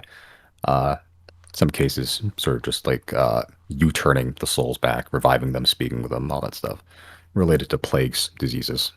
Um, Supposedly the sister of Arwen, goddess of life, and they're just sort of supposedly balance each other out, pretty much. Gabriel's Gate specifically, yeah, that's just, it's the time pretty much that yeah, it's the time between where the supposedly the barrier between realms become thinner.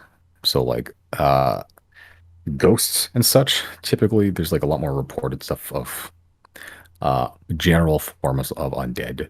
There's been a few accounts of uh corpses sort of just rising out of the grave by themselves. Um Generally it's like a spill of souls onto back into the world where they theoretically shouldn't be there. Um Yeah, but like the whole holiday is just based around just remembrance and remembering your dead. What it is essentially what it boils down to. Uh, yeah, so offerings are made generally to like just loved ones that passed away or anything. Okay, I see. Yeah, Um, stories of like old, uh, yeah, just sharing like stories around campfires and stuff. Just like it's yeah, it's a day of remembrance for deads for dead people pretty much, and it's, yeah, it coincides with like where uh yeah, it's supposed to be the time where like people, like living people, generally relatives, feel the closest with like deceased relatives, because literally the barriers are thinning. that's interesting. Yeah. Maybe we can talk with Gordon.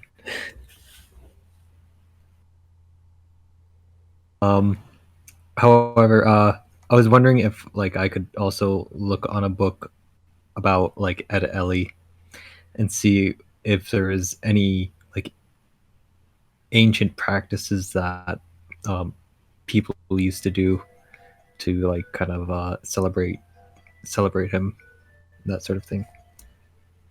Uh, Make another investigation check.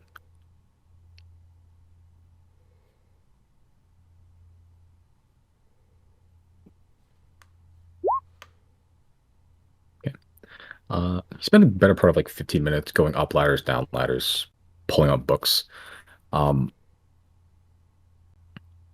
you don't really find any specific account of the name, God or otherwise, of Ed Ellie. Um, but you find various books of like gods from different cultures, from like different time periods. Um, but like for the most part, like any uh, god that pertains to like the creation myths and whatnot, they mention the 10 usually. Uh, if it's like a god that isn't the 10, is typically from like this is like an ancient god from like the Shattered Isles, or like this is like a Howran god or something. Um, yeah, but no specific account of Ediali. Anything like on a god of chaos or anything? There's been a few. Um, Even amongst the 10, there's like Maith and Ebel, god of murder and god of storm and such. There's some element of chaos, which uh, some of the books you pull up do mention. Um, there's talk of various gods in Kabi, the warrior nation to the east, uh, where there's two gods of general harmony and a god of just imbalance and rage, pretty much, and they sort of balance each other out. Um, yeah, but nothing of Ed Alley specifically. Okay, that's interesting to know. There's not much information on that. How far away from Dayrule? 2D. 2 days. 2 days? 2 days. You got 2 days. Is the 46th? It is on the 48th.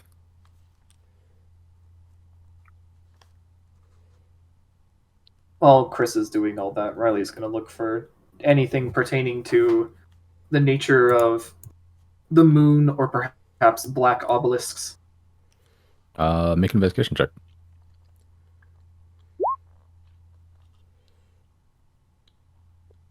Oh Jesus. Nice. Yeah. The black obelisks, you don't find any account of, just at all, like none. There you find one. They find like red herrings that like you think are the similar, but there's actually just like weird rock formations. Hmm. The moon, you don't find an origin or anything, but you do find there's a couple books that specifically mention how the what would be like the authors would be what I guess what would be called uh like modern religion skepticists, I suppose. Mention like how the moon doesn't really have like an explanation. Like every myth or whatever, just like they don't like the 10 creation myth generally. So like they created the world, they created the trees, little life on it. The moon's sort of just hanging out there, and some people thought it was weird. And there's books written about that, of just various theories, just celestial bodies crashing into each other. That the god made that too, or that's something else entirely. But there is a general consensus amongst some scholars and such that like the moon's kind of weird. It sort of just appeared, and no one really has an explanation why. Funny, I know more than this library does. Yeah, it's a public library, dude. I'm gonna go to Borum. Let's say, have you ever considered collaborating with the guild in Silnia? Well, I'd love to, but they keep their little tomes tucked away nice and tight away from prying eyes. They would do well to share some of that information, I think. I think so too, but they always keep like, no, it's secret, it has to be safe, away from anyone that would dare to use it for harm or whatever stuff that they say to me on a yearly basis. Strongly worded. I'm sure they could cherry pick some of the better stuff. I don't think they like me very much. Why is that? I don't know. I have a nice, charming personality. Check out these pecs, and he starts like bouncing them up and down. See? See? No, they prefer to keep their tomes and stuff secret. Well,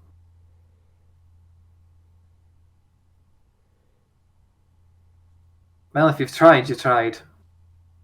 Oh, I try every year. I think they know my home address at this point. I think we're on a first name basis now. Progress. Now it's just obscenity shouted at me in the first person. What do they say? How'd you get in my house? Oh, okay, maybe stop there. That one. Look, I just seek to share all knowledge I can, and they like to hoard their knowledge. So it's a clash of ideals.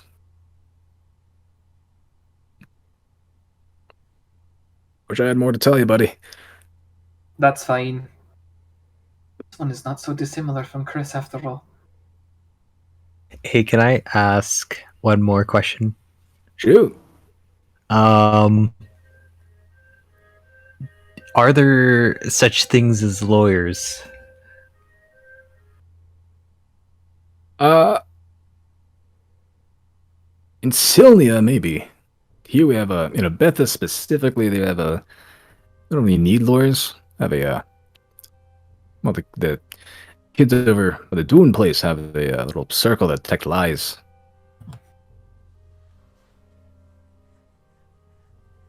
So it's mostly just up to the high priest to pass on judgment based on what the seer says. I see.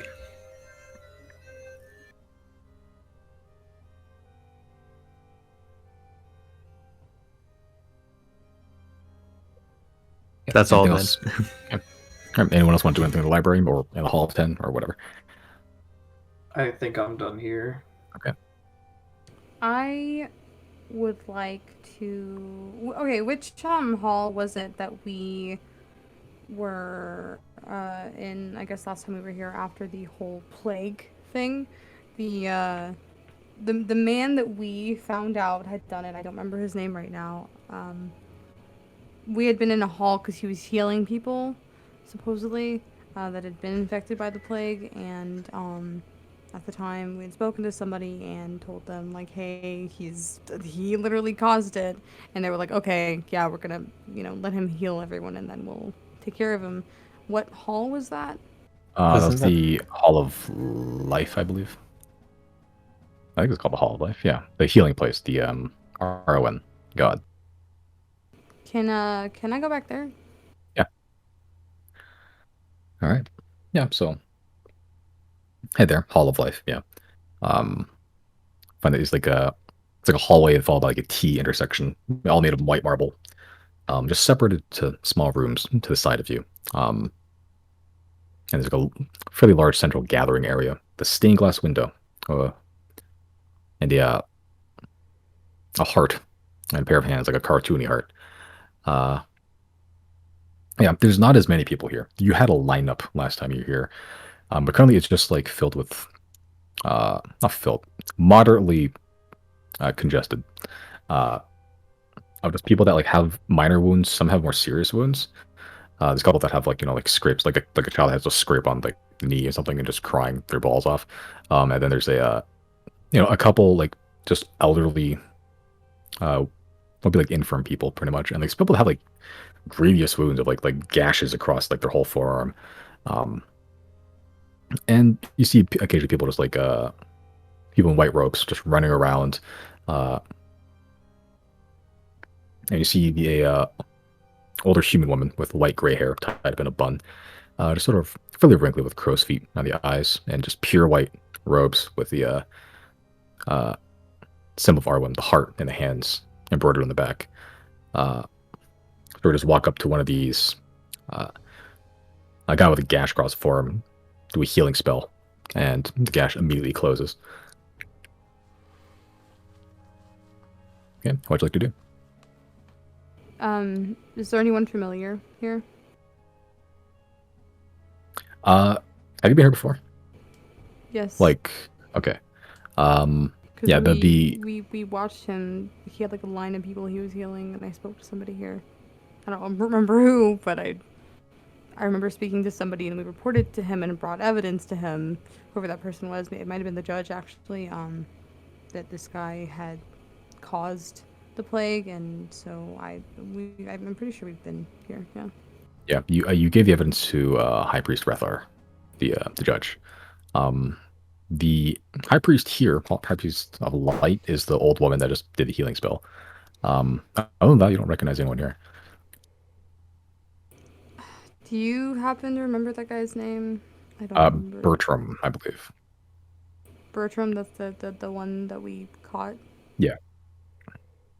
Okay. I guess I will wait a couple beats and wait until she's available. Okay.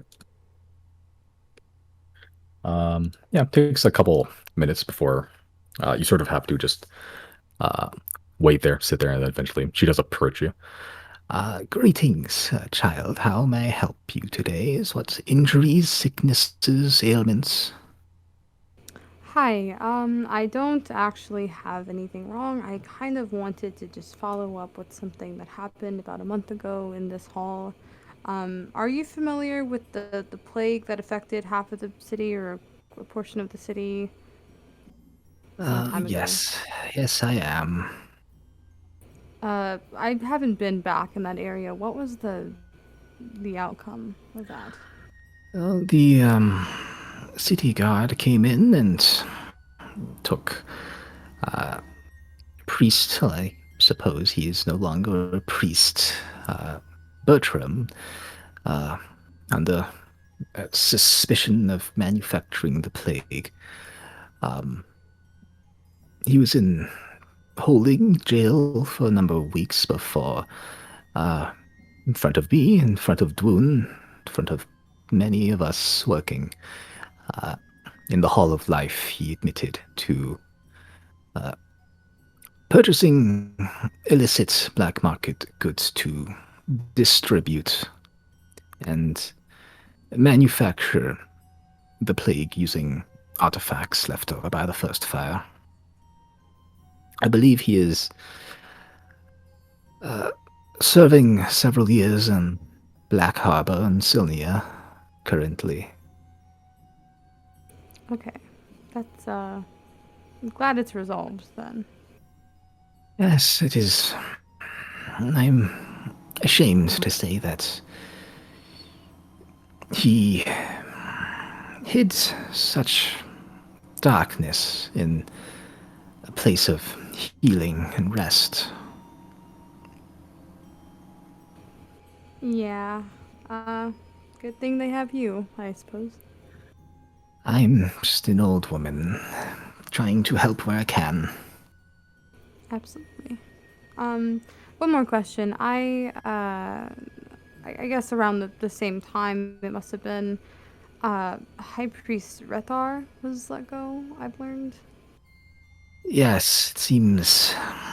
I don't know the specifics of it, but I believe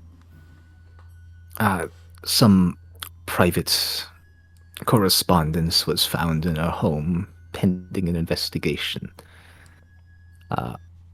Recently stolen documents, I've heard. Recently But stolen. then, recently stolen, the Oh, Silverwind Company reported the documents missing and they turned up in her home. I believe Ms. Retha was replaced by the then keeper, I suppose. Now he's a high priest, High Priest Horinar. I see. Was, Rethar arrested? Do you know what happened to her?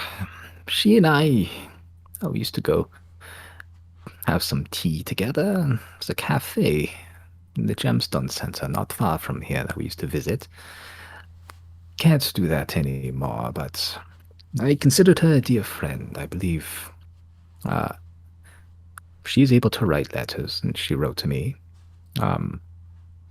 She is currently under arrest, and I believe she is similarly to Bertram to be sent to Black Harbor at some point, though I don't think they've approved any of the paperwork yet. So her. Okay, so she has been charged, but she has not been sentenced or sent yet. The sentence has been passed, but the punishment not yet dealt. She's in holding. I don't know where, but within the city, and well, it's difficult to believe that Retha would perform a stunt like this. Right. I believe there's 4 associates that were also arrested and admitted to being hired by Retha. Oh, really? Yes, the perpetrators that she contracted have also been caught just as well. Do you know anything about them? No, there seemed to be just a few desperate folk that needed the coin, and Retha was paying. I see.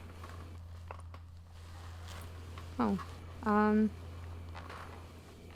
well, thank you for the update. I apologize. I don't live anywhere near the city. I just was passing through. So, thank you for letting me know. I just wanted to make sure the the plague issue had been resolved.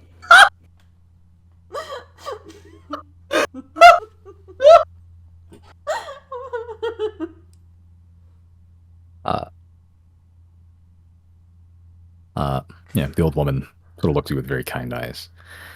Thank you for visiting, but if you have no ailments to speak of, I do have a few that do. Oh, please, live in good health, child. You as well. Thank you. And where's the gang at? Are they just with me, I guess? Just around, I suppose. Atrium, I suppose. Not doing anything currently, unless you guys would like to do something during that time. No, Chris is just looking around the main atrium and thinking, I wonder if we could turn this into a Hall of 11, making the atrium the Hall of Chaos. Oh my god. Chris, you You're would gonna do fancy a yourself religious a crew. god.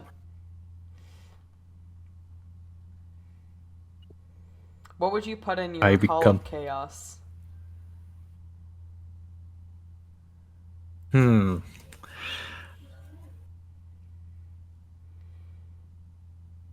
Some bombs. Some, maybe try and look for an eternal flaming sphere.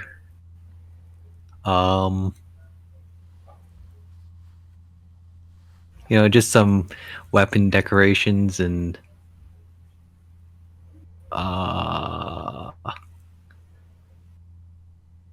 be a little aspect of each hall. Have a storm. The worst part of each hall. Just the bad parts.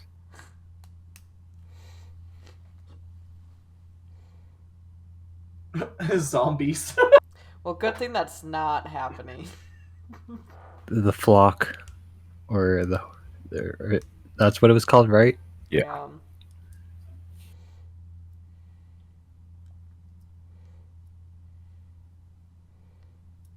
Yeah. What do you guys like to do now?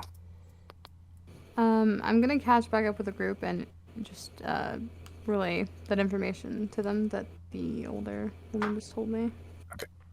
Everything, or? Yeah, why wouldn't I? So that's the situation, They implicated 4 individuals, none of which were us. Are you sure that's not just a story being fed? That's what Wait. I'm wondering. I don't know. I don't feel like High Priest Rethar would just pin this on somebody else. I don't know how they got anyone to admit to this. Wait, remember back Zoella's Was it- impersonators? yeah. I don't think that's them, because they look just like us. Oh yeah, that's true. A couple of them died down there too. Oh. Yeah, you found corpses of people that you didn't recognize down there. Multiple or just the? I thought it was just the one. There's like 1 or 2, I believe. Okay. I'm kind of curious what is going on in the what's it called, like the Hall of Justice or something like that. Hall of Judgment. Judgment. Okay. I'm kind of curious into investigating the new High Priest. What did she say he was prior?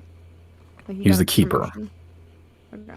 Yeah. So What the does that mean? So yeah, you guys were there at Merrick's trial, so you saw a little bit. The high priest does the actual like the judging and such. There's the seer who sort of works the little truth telling circle in the center. The keeper is pretty much just like a overpaid scribe. Like he's there to like to write down everything, like have a record of it, pretty much. Yeah, He does the minutes essentially. Hmm? He does the minutes essentially. Yeah, like he's a dude on like little like keypad, pretty much just writing everything down, like keynotes and stuff, like for like future reference later. That's what He keeper got does. promoted to judge. Yeah. It's an illustrious job, keeper. Actually, like it's you are responsible for You every could- record of every criminal. I'm sorry, you could say he was playing for keeps. Okay, so How do I- slash how do I- ban how do I Josie, ban alright. Josie? I gotta go. I got things to do. Kick Josie from the server. Do you think he fucking paid though, right? Because shouldn't you'd think the seer would have gone next, right? Not this fucking dude. Yeah, it's. I mean, yeah. I don't know how they decide that actually. Does he have to interview, or is it just like a chain of command, and he just gets put up next? Oh yeah, maybe he sent a thank you note after his interview and the other guy didn't. He had like a fucking cover letter.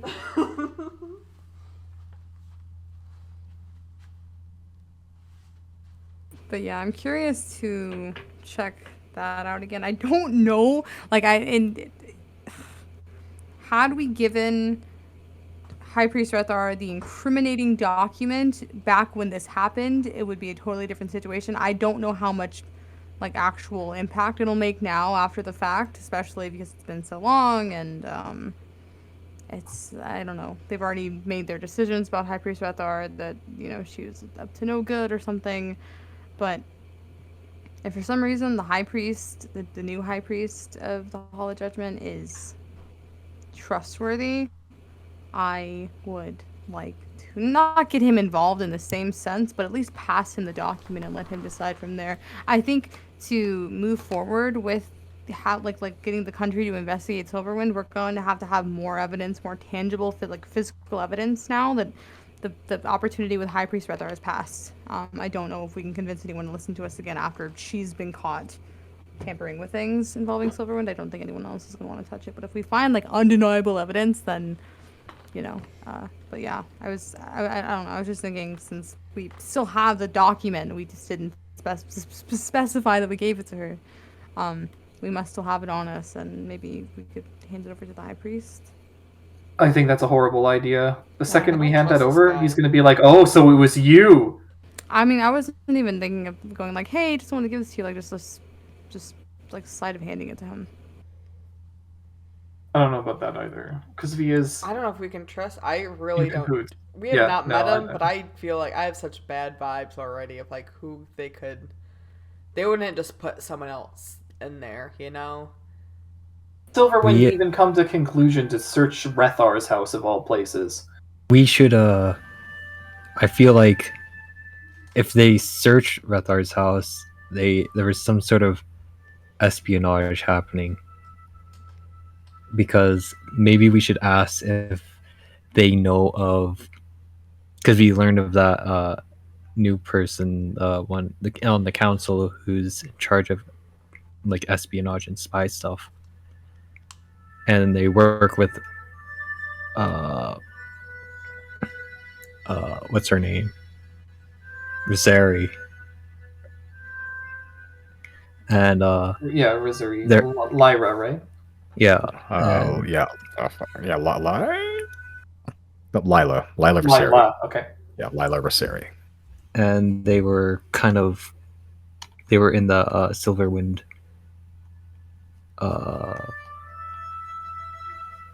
thing. Are you saying you think she got framed? Yeah, I think she did. She's in the the visitor book for Silverwind, I think, in the secretary's desk. So she has like I think some ties with Silverwind. Do you guys want to break into that building again? Right, what's that going to accomplish? We already got the most important documents. What if we spy on Miss Rosari? I mean, if we can find her and she's accessible enough and not under high security, that could be Ooh.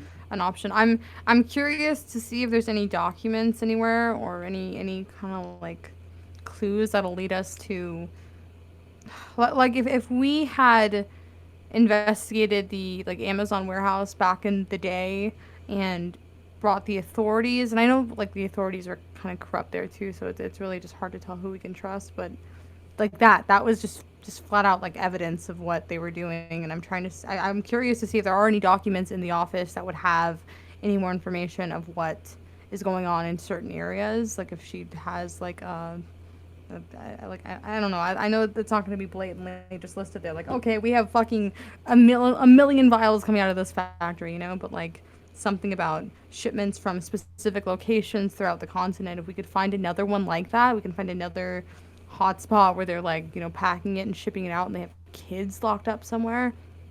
that's perfect evidence, and if we find the right person to show it to, then that's undeniable. That's the only reason I brought up the office at all. We don't have to, but that was my only. Well, our closest tie right now is Cassie Birch. Did we ever let her know it was Silverwind that was responsible for her kidnapping? No, but only because I just don't think she would care. Well, why not? If this is happening all over the continent, and perhaps even beyond it. I mean, I'm saying I'm sure she wants to help us stop it, but it doesn't make any difference. It's just to find out who was behind it. It's just not going to change much. According to the secretary records, Mr. Vizieri was supposed to go on there on Harvest 63rd for an appointment. There being At the Silverwind office. Was. You say as though Harvest has passed. Well, I say, like, maybe they've moved those appointments now. I mean, for all we know, they might have just abandoned the building.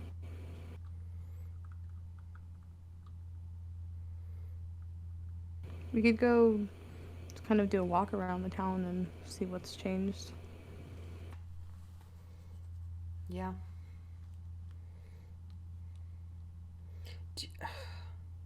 I'm a little afraid about revisiting the Silverwind office, because what's the, that thing of like a serial killer will always go back to the, I'm sure they aren't operating, but I'm sure they also have eyes to see if anybody else would also return.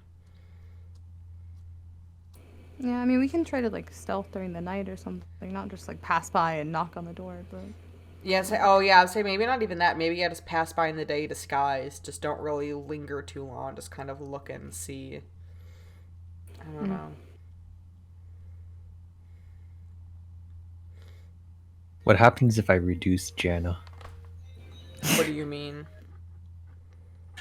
Like, I have the spell Enlarge Reduce, and it reduces you to like 1/8 your size.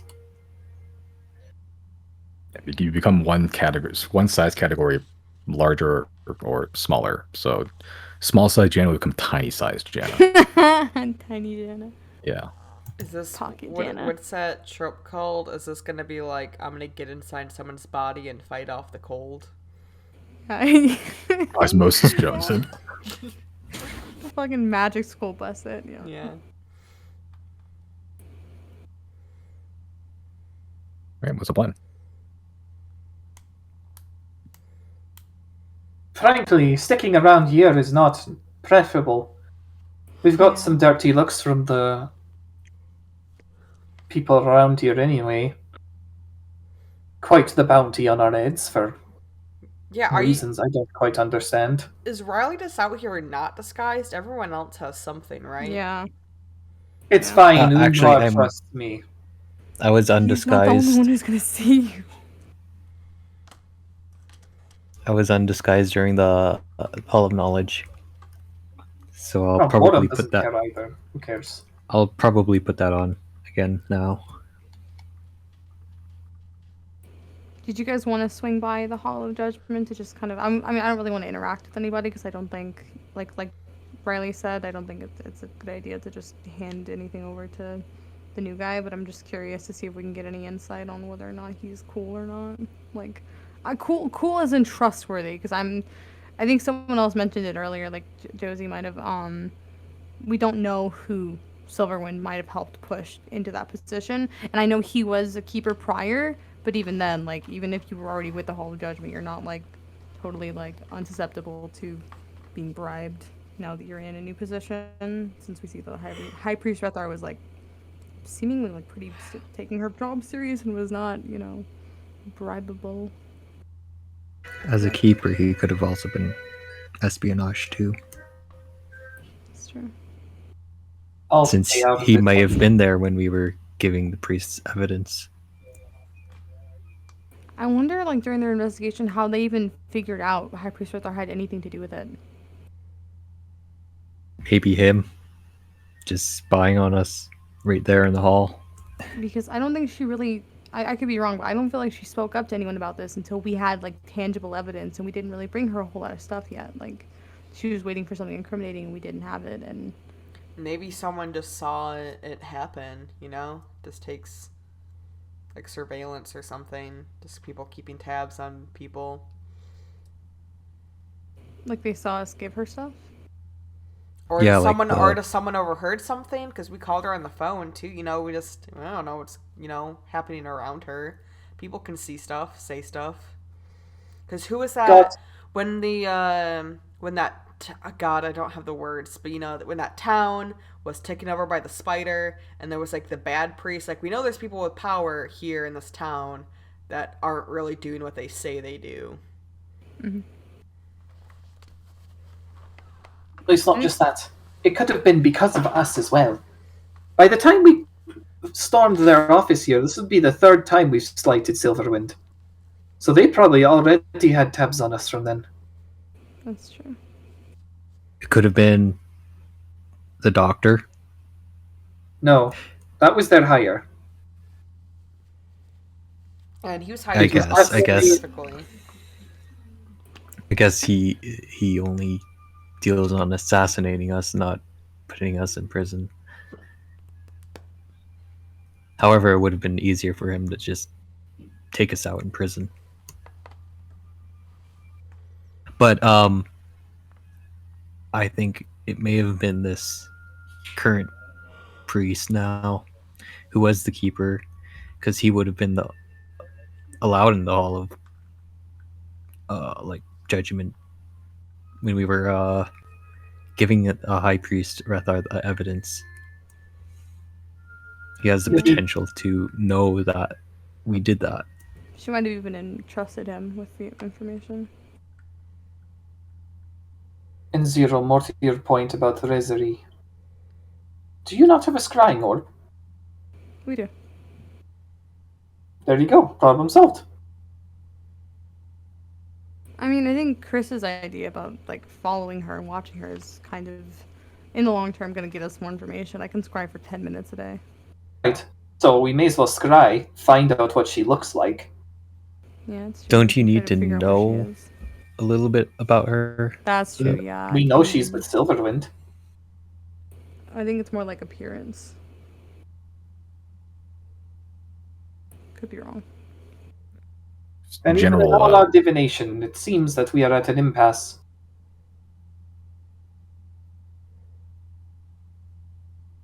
What should we do first? I know we're all trying to stay low key, and we're probably not going to initiate anything with anyone. But there are a lot of loose ends to. But I think it would just be in our best interest to just investigate and know what happened with certain things, like whether or not this high priest, the new one, is cool and. To investigate the High Priest, I'll be outside waiting as you run out of there. I mean, I don't even. Well, I say investigate. I'm not like I don't want to go question him. I just mean just peep ahead in. I don't know.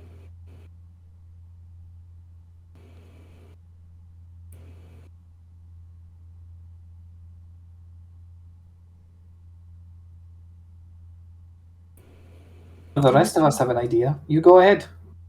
I'll be here ready to teleport you out if things go wrong. Sure. I can go just tip. I don't know what I meant to say. I'm just yeah. I can go check it out really quick and I can go also with my disguise. let's go. I'll disguise as Lucas since Halloween's coming up. Chris with the cosplay. Alright. So Zero and Chris going to the Hall of Judgment. Yeah, I kind of want to peek my head in before we go in to see if they're like if it's just like quiet in there or if there's like a trial going on or something. Yeah, you just peek your head in. It looks empty. There's a guy at the top of the little three-tiered podium, the pedestals and such. I don't know what are those things called. I don't know, but yeah, they're where High Priest Rethar sat. There is a a clean-shaven human man. I'm jumping across a lot of pages today. Yeah, human man, just clean, fairly clean-shaven. A bit pudgy. And he wears the sort of ornamental square armor of the high priest. Seems like it's fitted a little bit different. It has like a dark brown curly mustache, sort of like the Pringles man, Pringles can guy. And he's just currently sat at the top. I don't even. I'm gonna whisper this to Chris. I guess. Like, I don't even know that I want to go speak to him. I'm pretty sure that's him. If anything, I at least have his name and his face now. We could try to scry on him at some point.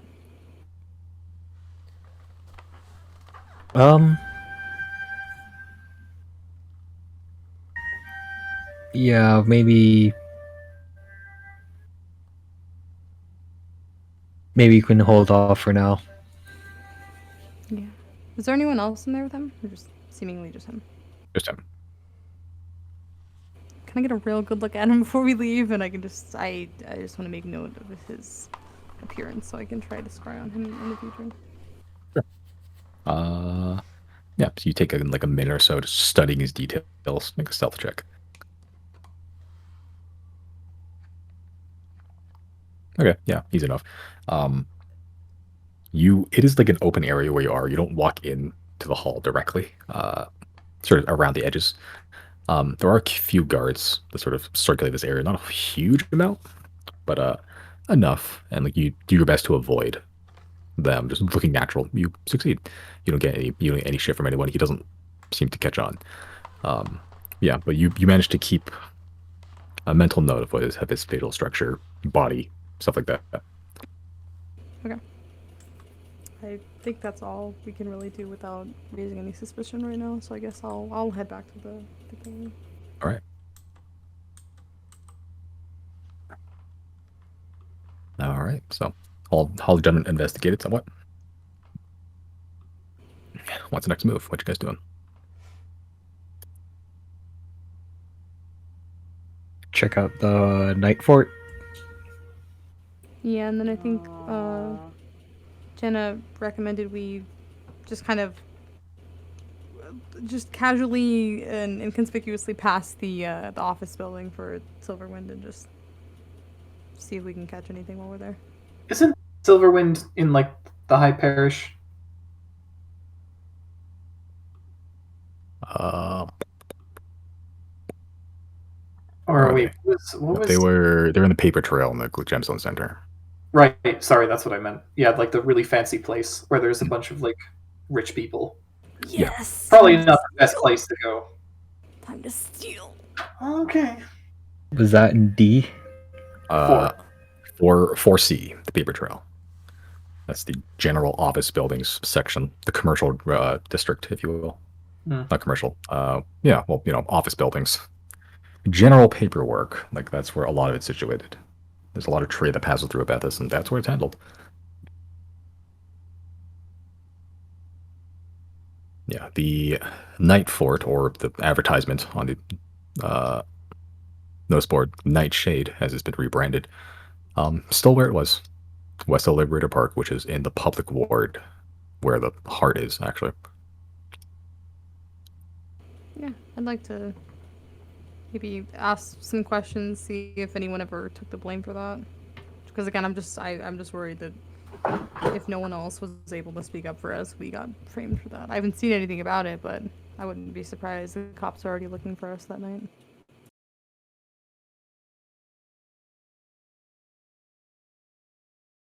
Suppose that's a loose end I would like to tie up as well.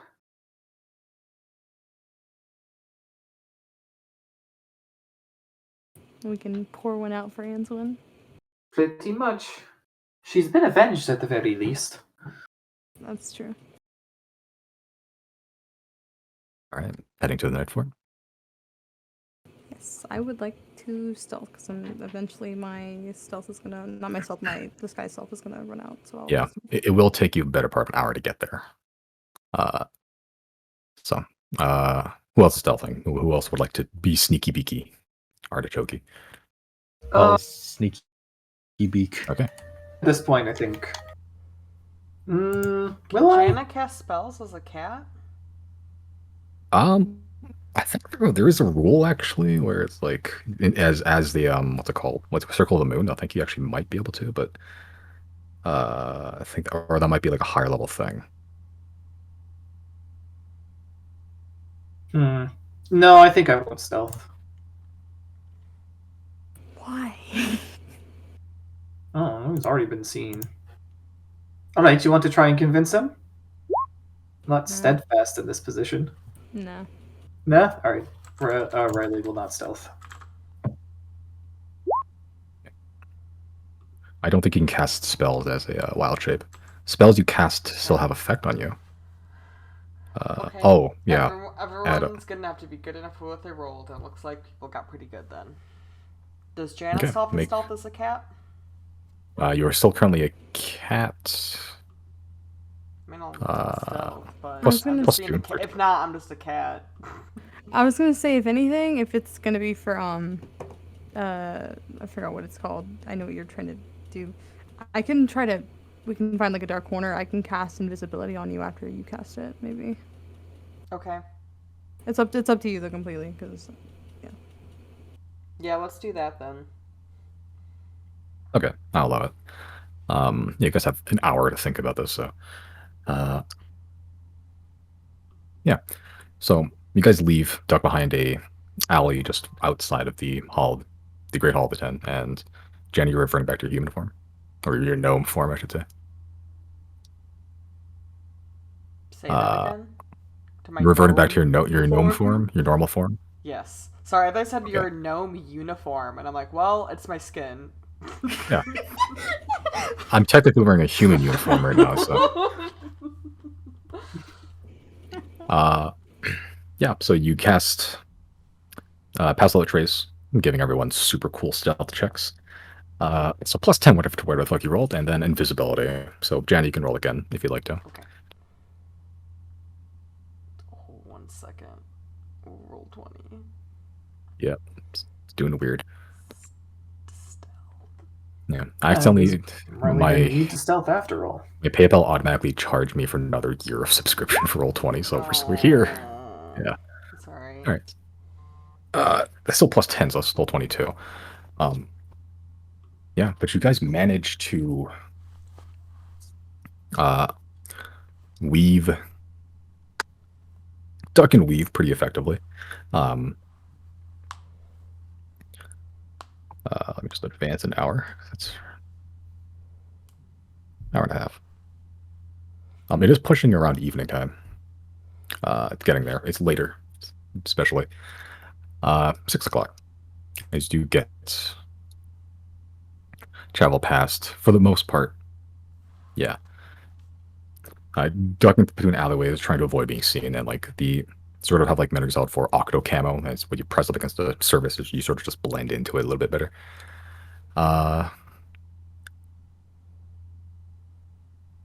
Sure. Everyone make a perception check.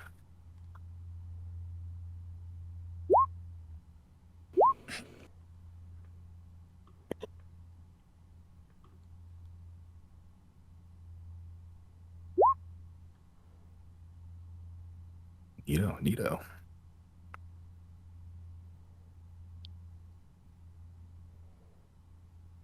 Okay, Chris? There we go. Sure. Cool. So, Riley, Jana, you would notice first.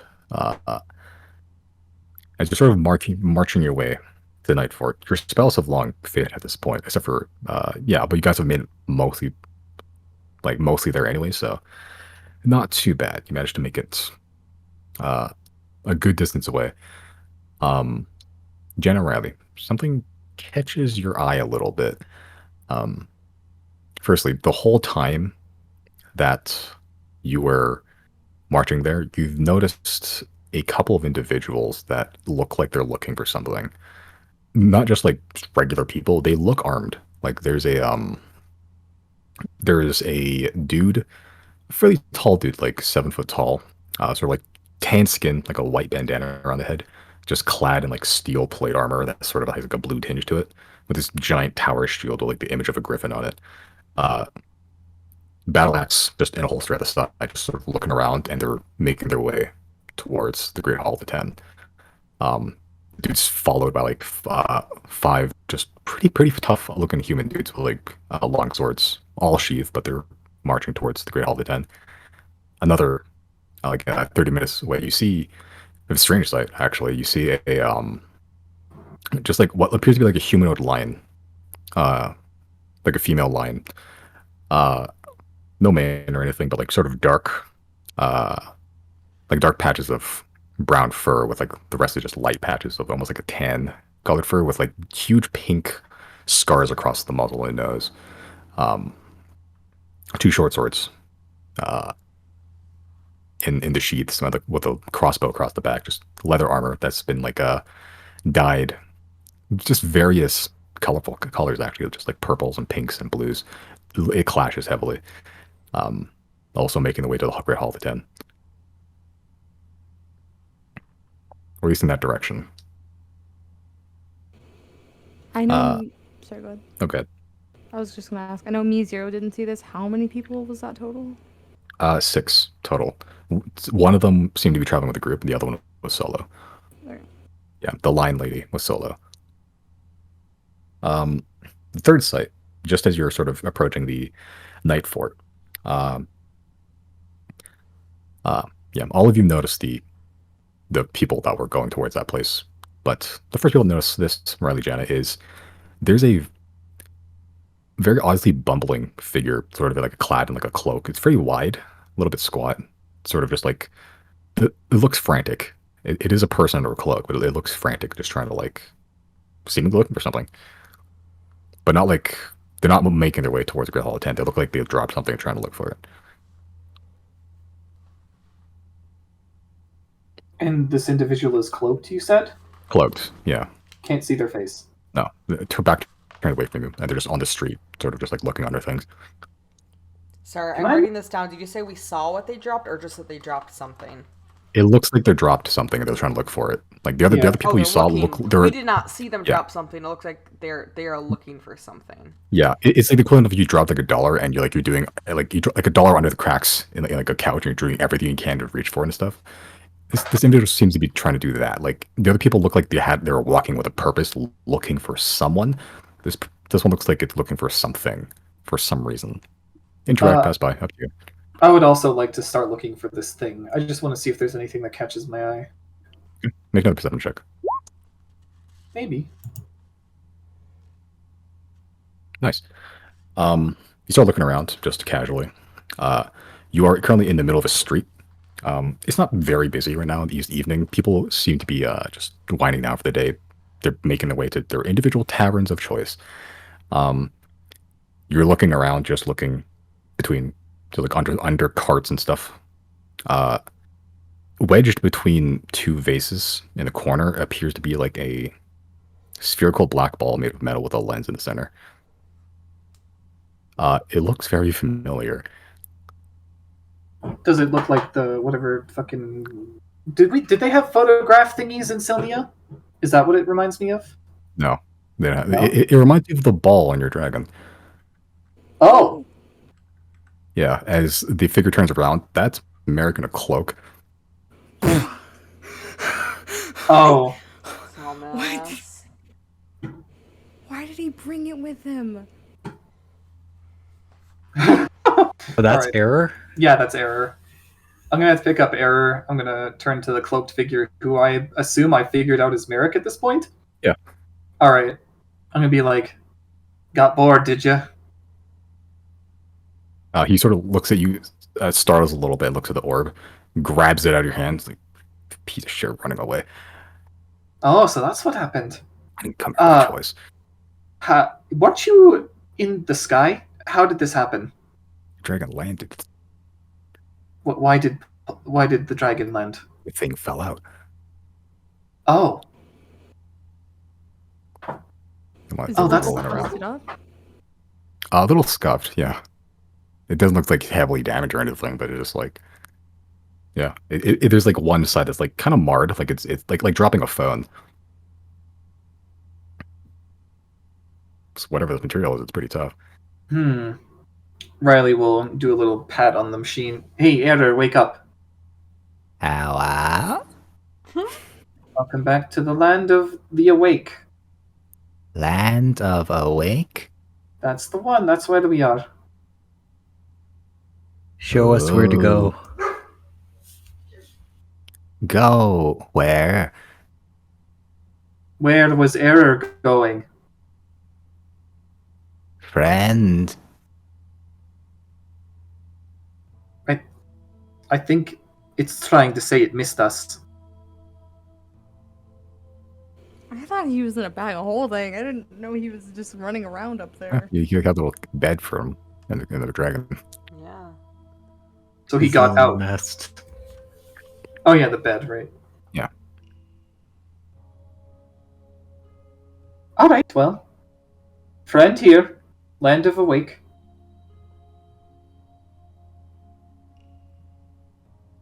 Take me with you. Sorry, Merrick.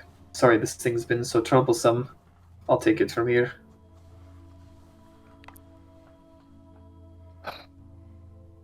I need a drink. Maybe don't go get one in the city. Noted. We have one more destination before we wrap things up here, I think. So let's Wait. get, or maybe I'd two. like to I don't leave know. here as soon as possible. Wait, have we not gone inside? No, you this guys is haven't gone all. through This yet. is all only me. happening. Yeah. I kind of want to talk to somebody. Yeah. Yeah, you guys can wait out here if you want. If you need to, I kind of want to go speak to somebody. Okay, Yeah, you're not Dan quite wants to there be at the night outside. fort. You're about like 10 minutes away or so. Okay. Yeah. Sorry. Yeah, Yeah, on this the is all way. happening before that. Yeah. Okay, Yeah. sorry. I thought we were close by. My bad. Hence, Riley saying we have some business. Business being the night fort.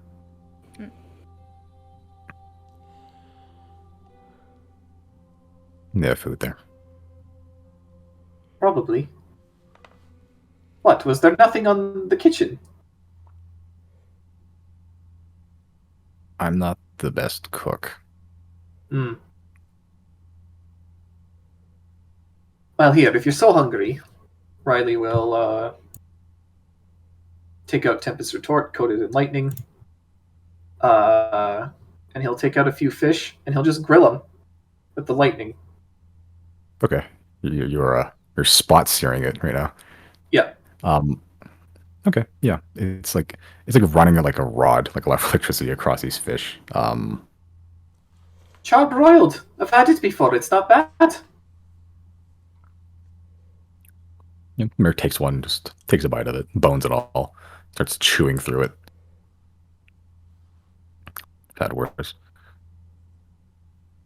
I should hold you over till we get back, yeah. All right. I gave him 3, by the way. Yeah, he just holds him in his big meaty mitts. All right. Let me take the ball back to the dragon. Or No, the ball wants to be with us. fair enough. Think you can get back to the dragon fine. If I don't get lost on the way, yeah. Maybe.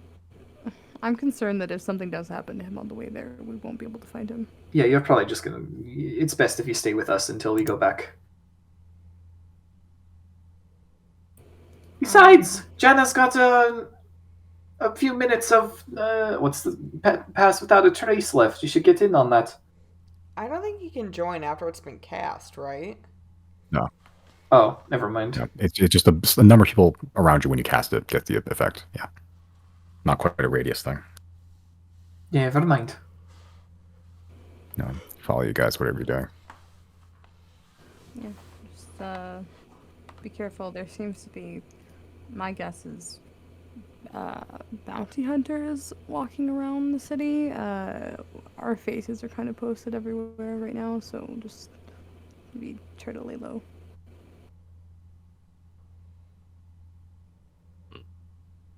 If nothing else, Chris, you can still warp us out of here, right? I think. You have 2 spells that get us out of here. You should at least have one of them.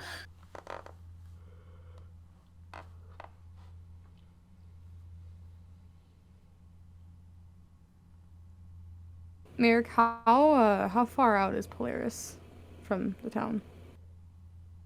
About an hour or so, but drop me off, give or take, where you guys left last time.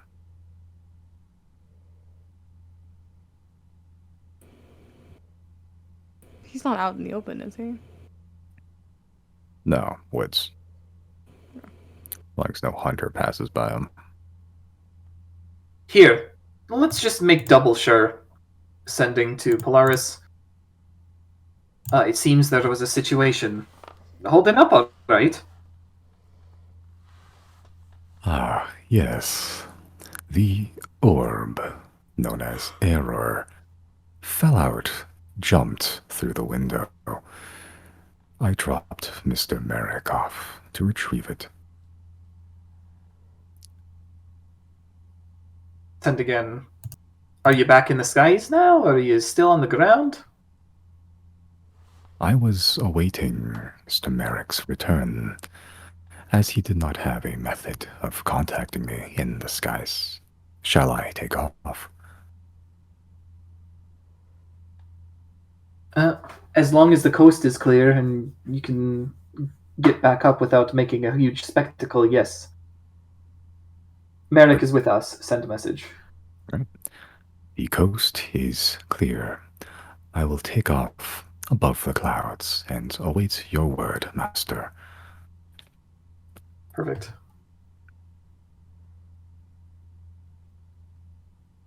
Well, follow you guys wherever you guys are going. All right. Okay, as you head to the Night Fort. Yeah, you arrive to where the Night Fort was. The building on the exterior is functionally the same. Now the sign has changed to a new name under the new management. The Nightshade, written in elaborate cursive in a sort of yellow gold paint, atop a light purple 5-petaled flower. Last time you were here, you were knee-deep in gore and blood caused by the doctor. Who would like to walk in first? I do. Okay. As you open the door, take a deep breath, walk in, trying to put the image out of that day out of your mind. The interior is much the same, though the clean of them, it's much cleaner than the mess it was left before. It seems to be less busy than it was with the Night Fort.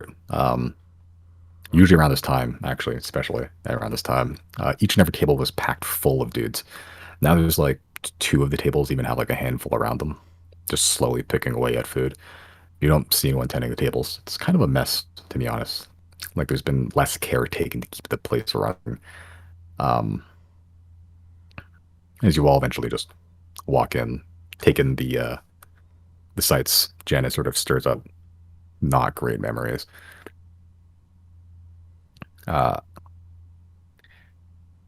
You see, just here just grumbles and complaints about the food. You can see that it's very strange looking.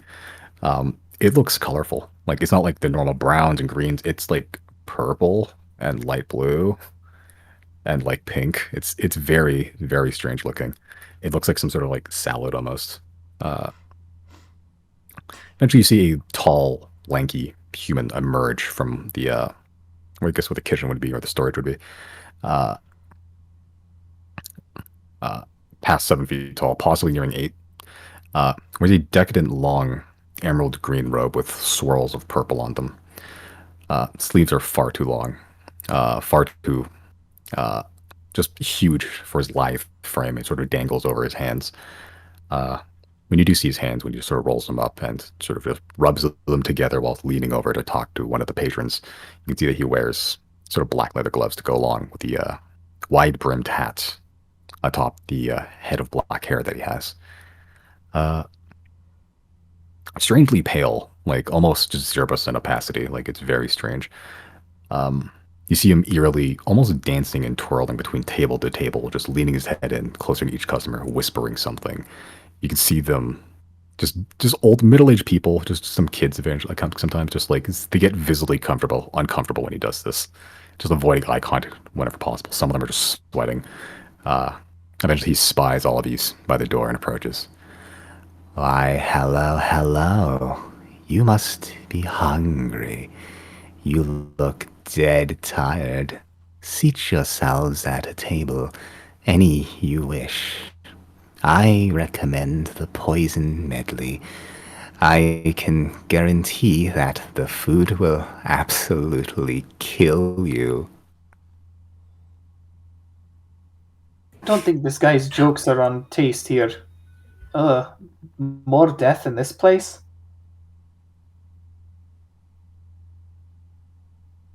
Sure, It I'll try some seems- poison medley.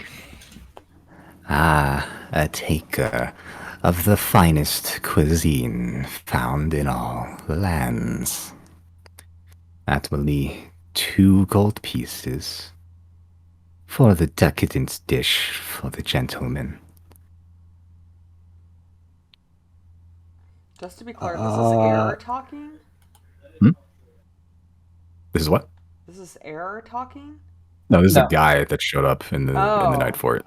Sorry, I just. Yeah. This is presumably the very eccentric owner. Okay. I'm there. He sort of turns towards you, Riley. You mentioned blood and death.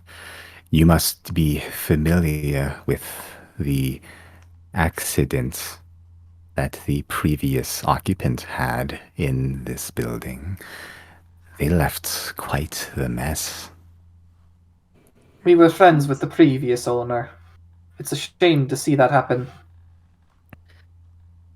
Yes, the previous owner did put up a bit of a fight, relinquishing the deed to me. I'm sorry, come again? I am the proprietor of the Nightshade. I purchased the deed for this building from Answin. About how long ago? Oh, 2 weeks after the incident. Right, so Answin gave the building to you. Yes, How? sold it to me. It's when you hear coming from downstairs some footsteps. So just look over. There's not a whole lot of noise in this place anymore. Used to be just rambunctious and loud, but coming down the stairs, you see, dressed in like just very fine silks, white, a half elf woman, just pale skin and just orange hair, neatly tied. And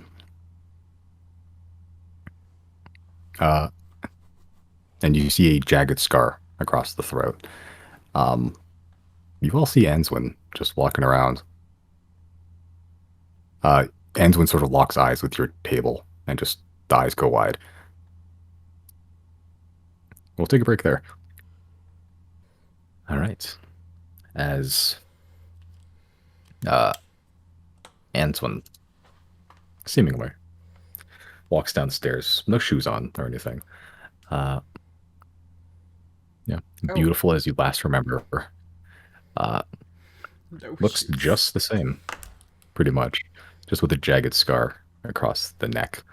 As she walks down the stairs, her eyes go wide at the sight of you, your table, and she sort of just turns and walks back upstairs.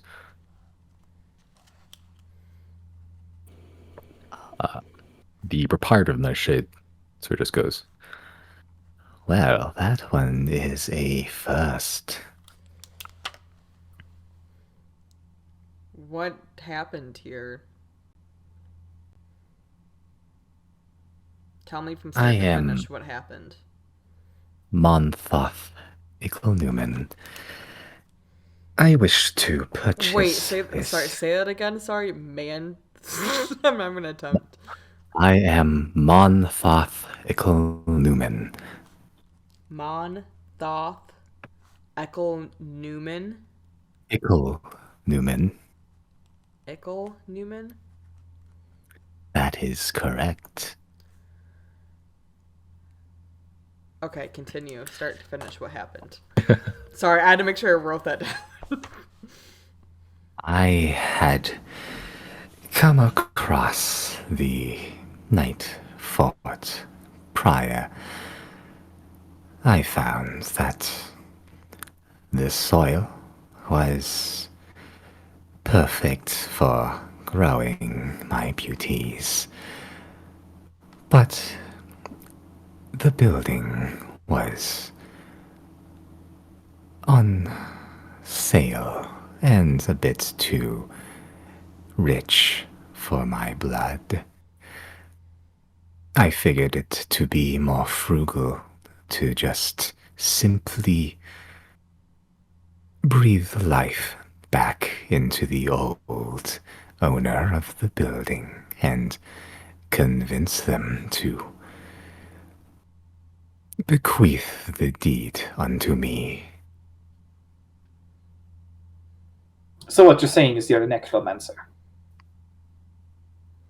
I'm not saying I deal in any sorts of magic, just that I have particular sets of skills that I wish to employ inside this tavern.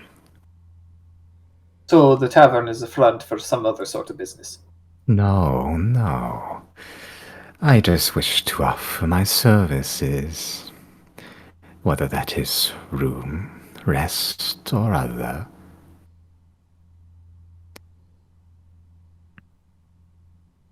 Can I make an Arcana check of maybe perhaps if there's any magic that he used on Answin? Okay, make an Arcana check. Okay. There's a lot of spells which you could use on Anton. Yeah, there's spells that would revive people for sure. Some of them are clerical in nature. Some of them are just arcane in nature. There's a good amount of spells that they're powerful generally. Like it's not just any like it's not just anyone like any schmuck can just pick up the ability to just bring someone back from the dead. Yeah, but there are spells that can revive people, especially even after like a long extended period of time. Um, yeah, just be good at cast spells on Anton.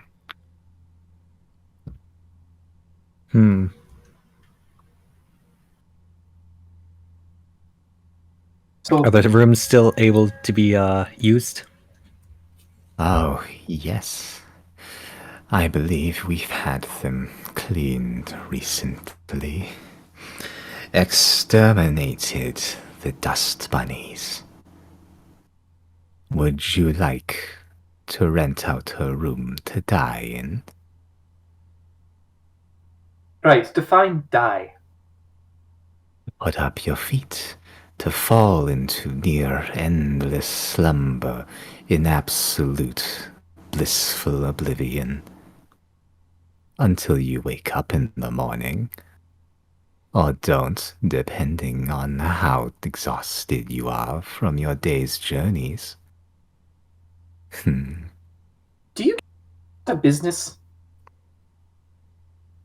Rightfully sorry once more.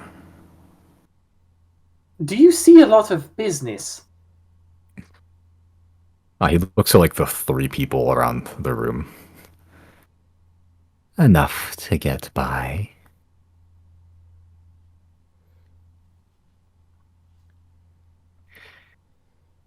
It seems you four are of a heartier, less common stock than the majority in the city.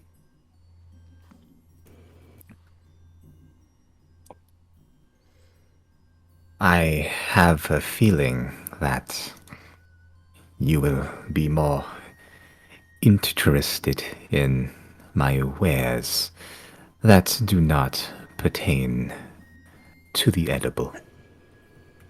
Unless the edibility is to ensure permanent harm.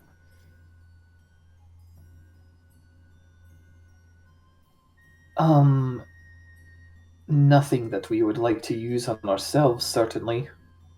He sort of leans in real close to you, like 2 inches away from you. Like he's like touching your nose, pretty much, Chris. Um, Would you like your poison medley?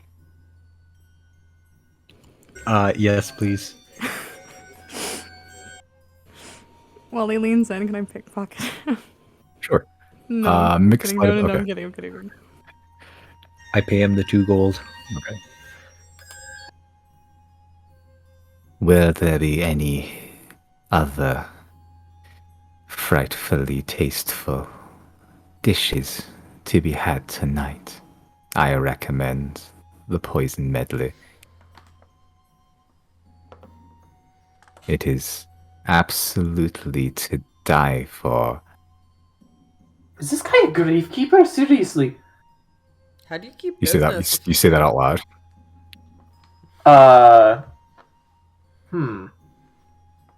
That's a good question. Do I want to say that out loud? How do you keep business if you poison everyone? When did I say I poison everyone? We're VIPs. So- I am not familiar with that toxin.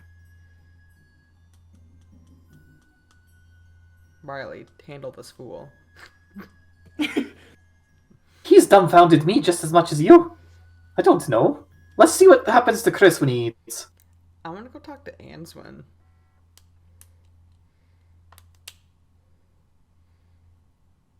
I believe Answin is preoccupied with another customer. At least she should be. Is that part of your contract or something? No, I never forced Answin to stay. I merely wished for the deed to gain access to the soil.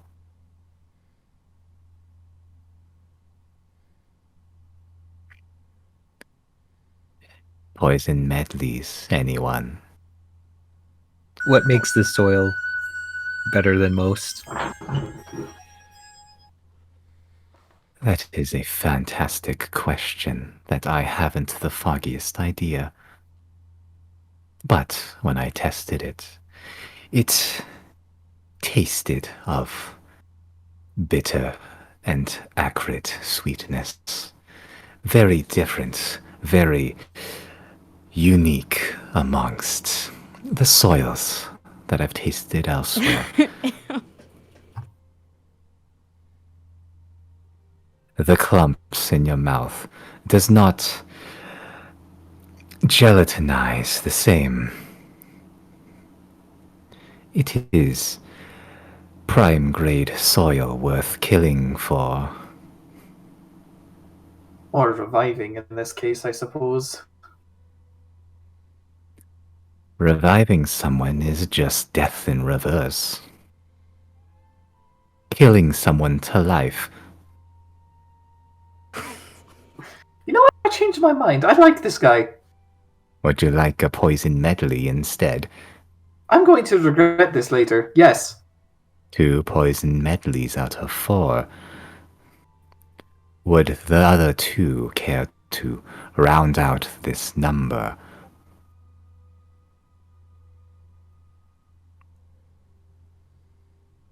Disappointing.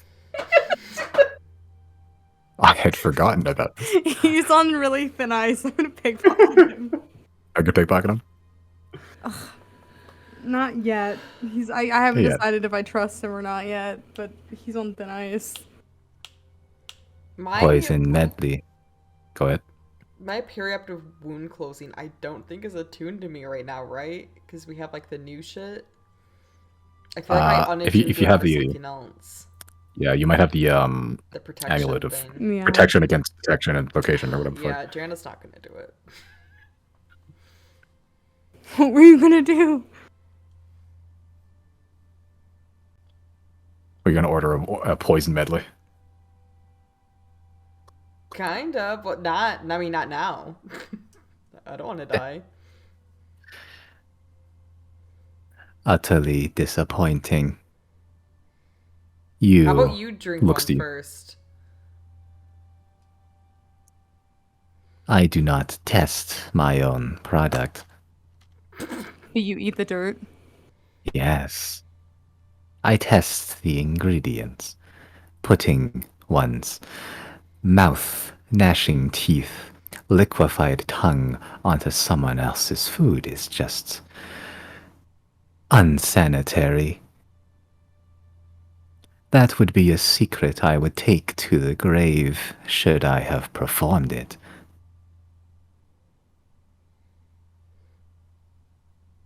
Poison medley for the red one. I think I'll have to pass. I think that makes you a bad bartender if you won't even drink your own drink. 2 poison medleys. On the way. And he sort of like almost gleefully pirouettes and twirls into the kitchen, just leaving you to yourselves on the table for a moment.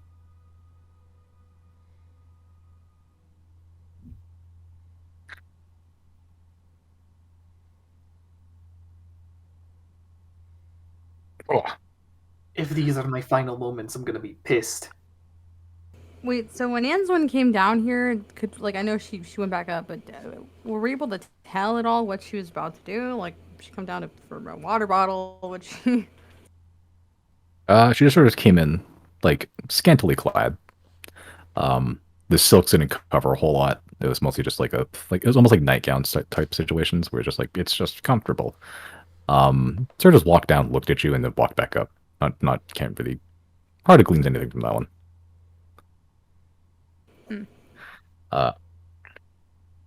Eventually, Mon Thoth Ikul Newman does return with 2 plates, actually. The sort of puts the plates in front of Chris Riley. And these are the colorful plates of food that you saw earlier. It's like there's like a light green, not like a leaf green, but like a light green, like almost ooze like lining to the bottom with like a bunch of purple leaves, and like there's like a almost tentacle like squid that's like or no, like a squid like tentacle. That's what I meant. Sort of peeking out between like foliages of purple and pink and blue. Uh, it looks awful. Well, it depends.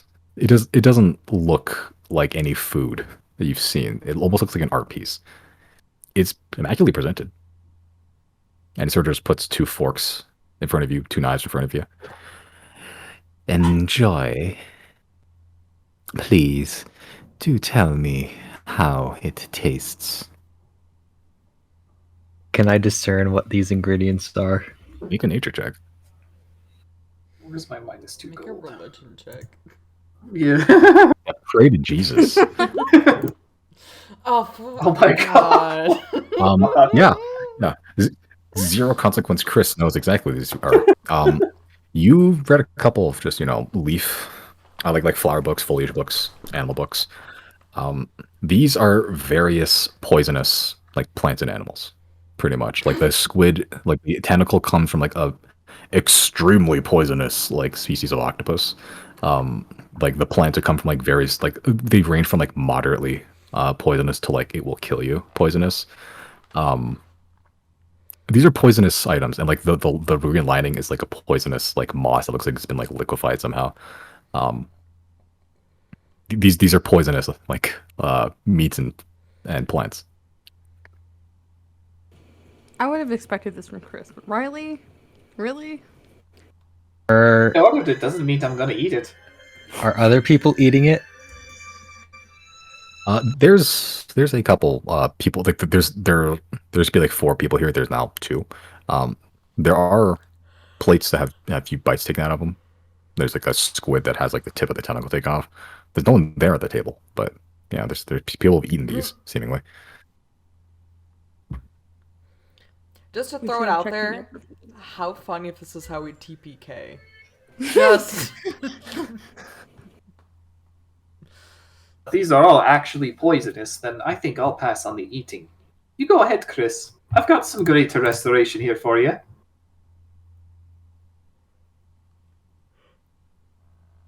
I'll attempt to eat it. Okay. Yeah. If anyone's gonna survive it, it's Chris. Or not survive it, it's Chris. What would you like to start first, the octopus or one of the leaves?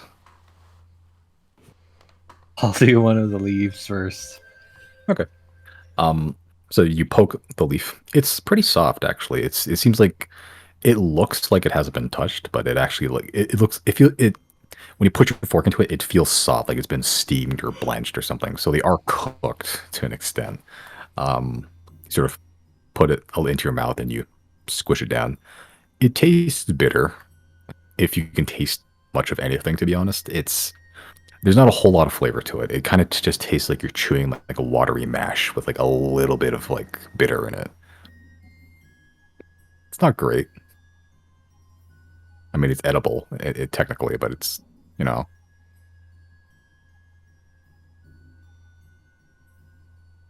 I guess I'll eat the rest.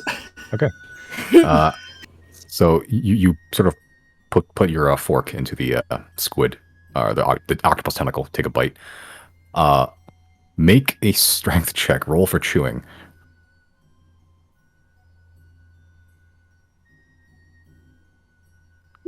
You bite down on this tentacle. You cannot bite through it. It is rubbery as shit. It's sort of like squirming in your mouth a little bit. And like when you bite into it, like you pierce it a little bit with your teeth, and like some sort of juice flies out, and it just tastes sour. Like just sour, not like citrus fruit sour, like spoiled milk sour. It smells awful. It's almost like a pimple burst in your mouth. Oh my stop. Yeah, I'm putting that back. Yeah, it's not great. I'm gonna. I think like I would have like audibly gagged when he bit into that, so I'm just gonna get up and walk away from the table a bit. Okay. Yeah, you just get up and walk from the table. The Monthoth Ickle-Newman sort of puts a hand on your shoulder, Chris, and just says, Well, don't be shy. Tell me all your dirty little secrets. That was horrible stuff. I'm glad you think so. It is an experiment. I thank you sincerely for your words of encouragement and criticism. I will take care to remember this later. Goal, mate. How long until this poison affects? How long until this poison affects me? There's no poison in the poison medley, silly goose. Every ingredient is painstakingly cleared of any life-threatening toxins. How do you do that? Blanching them, steaming them, rolling them in mud.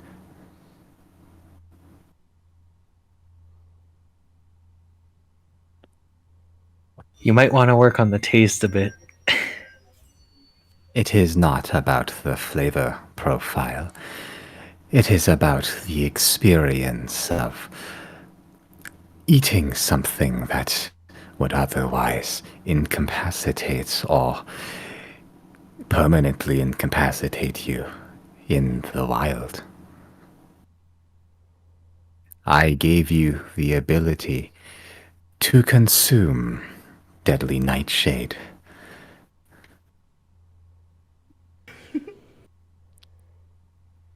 Yep, I consumed it. Then you walk amongst champions, my friend. A select few able to boast, brag that you did, in fact, survive. How many Have people? you Bragging consumed rights, it? There was a lot of cross-talk. I can only pay attention to one mouth at a time. Have you consumed it? I've consumed many things, friend. How many people don't survive it? I am not at liberty to answer that question.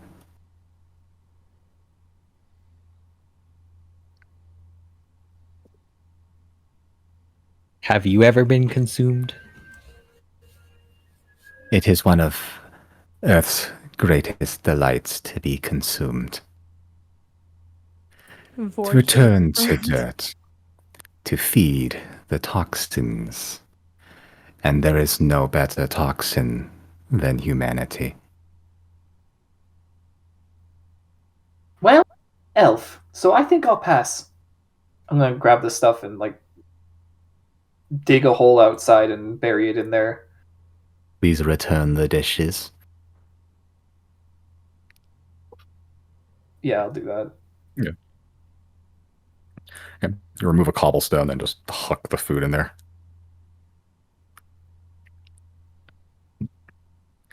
As you sort of throw the tentacle, you swear with your passive perception that it like squeals a little bit.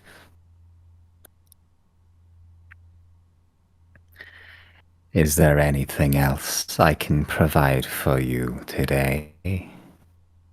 I have other wares that I believe will be more up to your alley. See what experiences you have else. Please follow me. Don't mind the dark. I can As see he's you anyway. as he sort of just glides, almost moonwalks backwards to the kitchen. You follow him, assuming? Riley will anyway. Yep, I will. All right. 0. Jenna? I guess. I'll stay out here. Don't forget Merrick is with us. He is, yeah. Merrick will stay outside. Merrick is going to block the door in case shit happens. Body block. Yeah, so Merrick's sort of just standing next to you, Zero, just keeping an eye on it, same as you.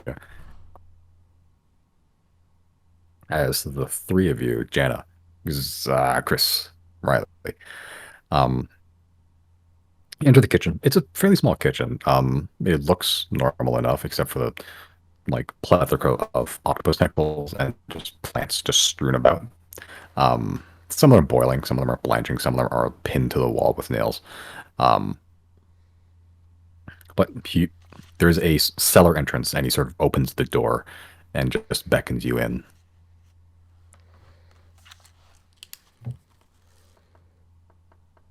I guess we are beckoned in. Correct. Okay. I go in. Okay. Again, as the three of you walk in, he trails behind and closes the cellar doors, leaving you in pretty much complete darkness as you guys are walking down these stairs, and you hear a familiar click of a lock being locked. Oh, we've been Cask of Armadillo, whatever that thing is. Armadillo. The Cask of Armadillos.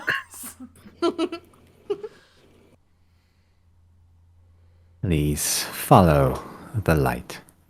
As you see, there is a light at the bottom. It's mostly dark, but there's like a faint bit of just some sort of swinging light. Mind your step. Ignore any squeaks or cries for help. As you each march further and further into the cellar, the temperature begins to not plummet, but it does get noticeably colder.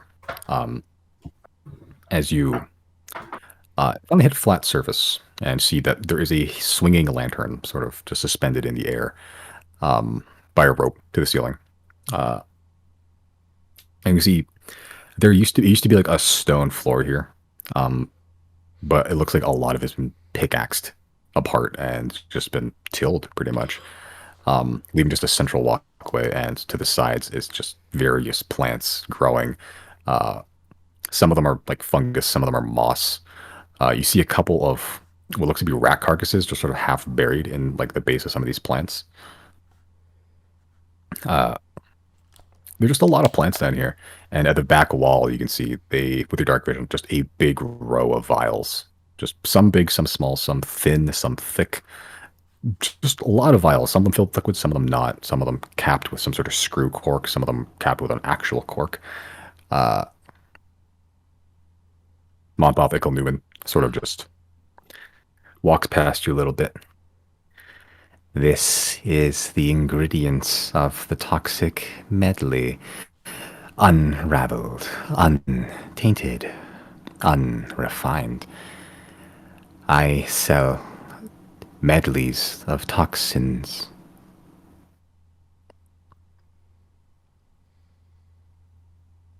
So, What is your strongest toxin? That depends on what you wish to envenom. I have 3 I am willing to sell. One is called slow death.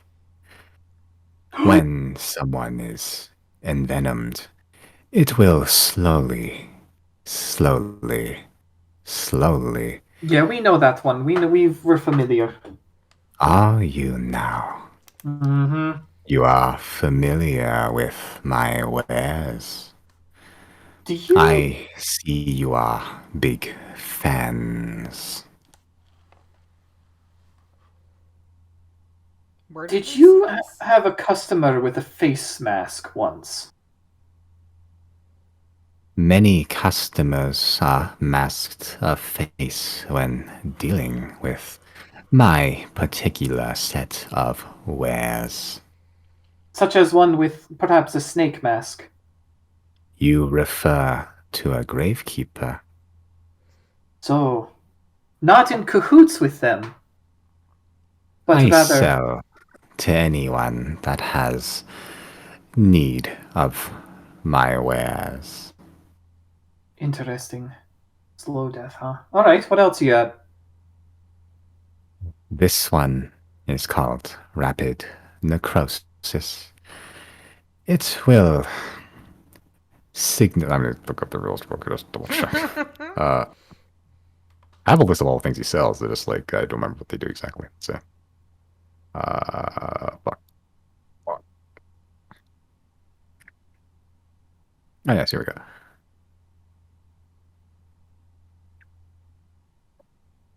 Rapid necrosis. Similar to slow death, but it induces fast death, less potent over time, more potent in the instant. Almost guaranteed to melt the flesh away from any that is envenomed. My final potion of pain, bodily degradation. It weakens the mind, the body, and the soul. It deals no pain, but pain received will be amplified. If one wishes to weaken a strong individual, this will even the odds. I can refine my wares in various ways and various methods of application, depending on the uses and suits of the customer. Do you provide antidotes? I do. That is a good thing to have when one devotes a life to the poison. How much do you sell those? I sell them for people like you. And it depends on whether it is an immediate use or an preparatory one. Preparatory, but it could be immediate if it was not cooked properly. The poison medley I'm referring to. I assure you, the poison medley is perfect in every way. I sell antitoxins for 75 gold pieces apiece, a simple trifle. And I sell full antidotes for 200 gold apiece for immediate use.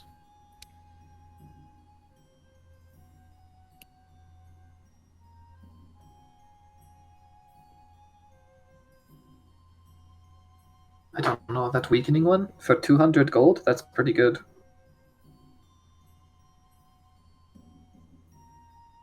Yeah, I'll take a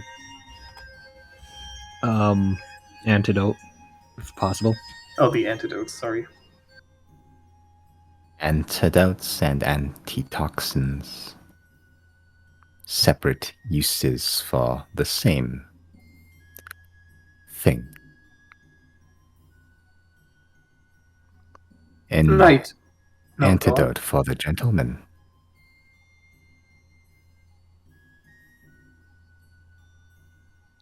Is that correct?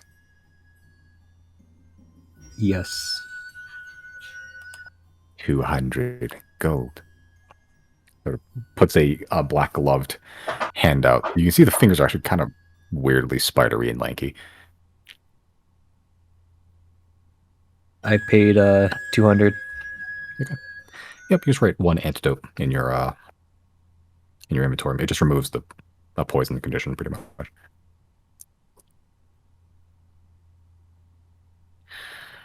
Is there anything else I can get the customers? That weakening toxin, how much does that run by? Bodily degradation to make one vulnerable to incoming pain. That will be 4,000 gold pieces. Yeah, that's understandable. I think I pass on that one. I have other wares if one wishes to peruse. Like what? I have weaker potions that deal immediate pain. Other I apothecary have. items. Okay. Yes. I don't know why I was expecting like merchandise. The gift shop has not opened yet. Looking forward to it.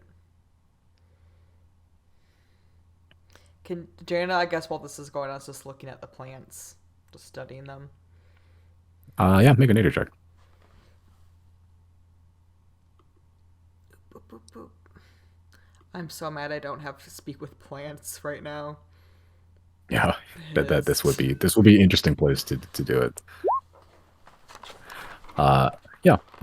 These are you recognize some of these plants. Some of them are native to where you are, or where you lived, I should say. You also know they're highly poisonous, like not particularly deadly in some circumstances, but like they'll fuck you up if you even brush near them sometimes. Some of these are fairly common, not like nightshade and everything. Like they're not like everyday, but like they're common enough. Yeah, Some of these you don't even know what the hell they are. Oh, Yeah. Okay. Yeah, some of these you don't know what the hell they are. Like they look wacky. Like one of them kind of looks like a tentacle growing out of the ground, like that's sort of winding around. Like if you've seen those sticks that beans wrap around, sort of, it's kind of like that, but it's tentacle and spiky. There's some very strange plants down here. Can I make note of that tentacle one? Because I saw that in Chris's drink, right? Or whatever he had, the medley. That was an actual tentacle. This one's like it's like tendrils growing out of the ground, more like. Okay. Okay, never mind Yeah. then.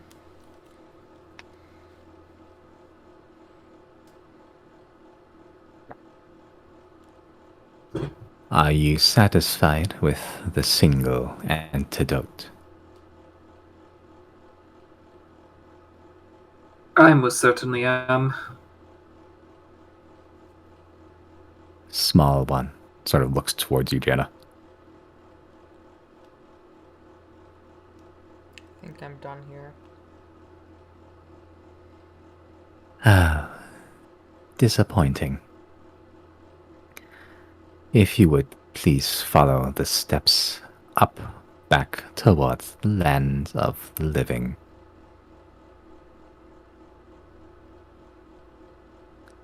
Turn you- 360 degrees, and then turn another 180 and walk up. Okay. Pull your sniper rifle, 360 no scope. Just to make sure I understand the situation, so he did necromancy Answin back, but then he's just like, well, now she's on her quote unquote free will to do whatever she wants. Seemingly, yeah. He brought her back somehow. Not sure whether it's like magic or some other bullshit he did, but But she definitely Yeah. was dead, and we see the scar, so it's like, and she recognized Yeah. us. yeah, she was Yeah. dead as fuck. Yeah. I don't like this. Okay. As Monthoth unlocks the door out of the cellar, as you're all leaving, pipes up a little bit. Please do note that my business here relies on discretion.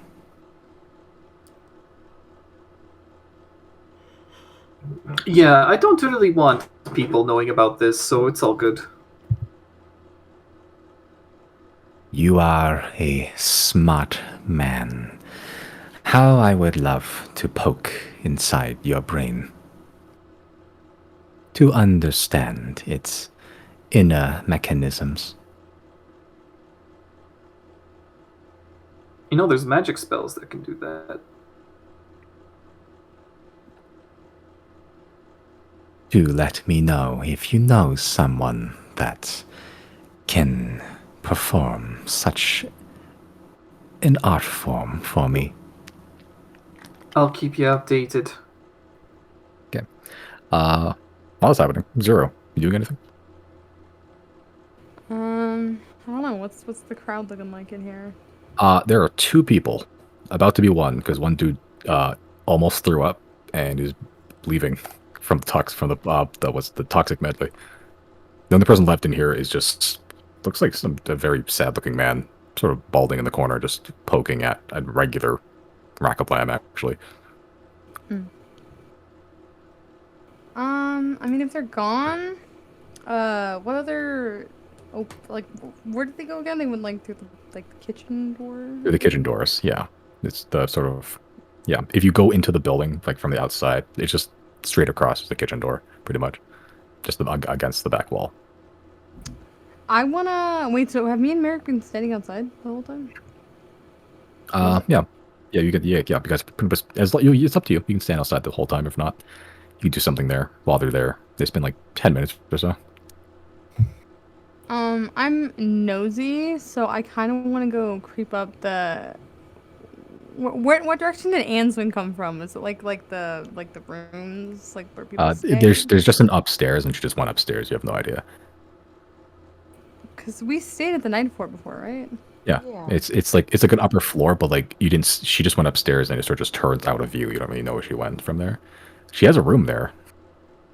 Well, she did. You're not sure whose it is now, but it's not a huge establishment. You start kicking in door, Call of Duty style, if you want to find her. I'm not gonna do that.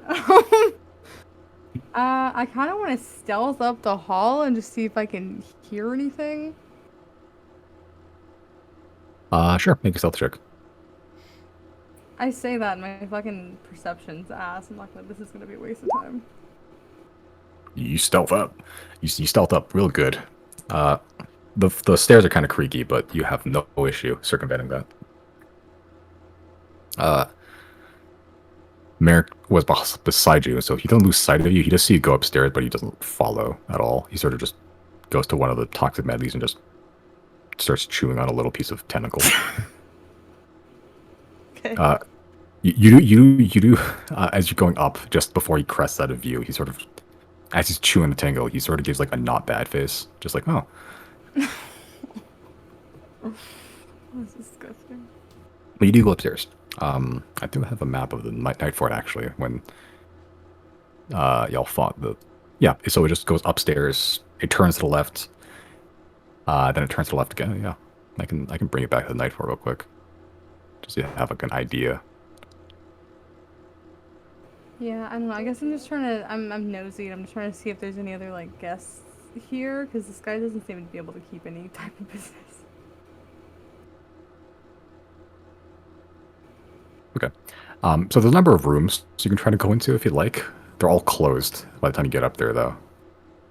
No, yeah, I don't want to go into the rooms. I was just trying to see if I could hear anything. Okay. Make a perception check. Waste of time. Yup, never mind. Nothing. Silent as the grave. Yeah, okay. I'll head back down. Okay. Again, you head back down, and Merrick has finished off the tentacle. Ew. I'm gonna look at him with disgust. What? I have higher standards, man. At least it's cooked. Yes. If I like poke my head outside, what's going on outside? Okay. So outside, it is, I'll say it's been 30-ish minutes while you've been here. It is definitely, like, the sun is setting at this point, mostly set. The skies are sort of getting that, like, pretty purple color at this point. As the last bits of orange fades over the walls. You see just people beginning to get a little bit more rowdy for the night.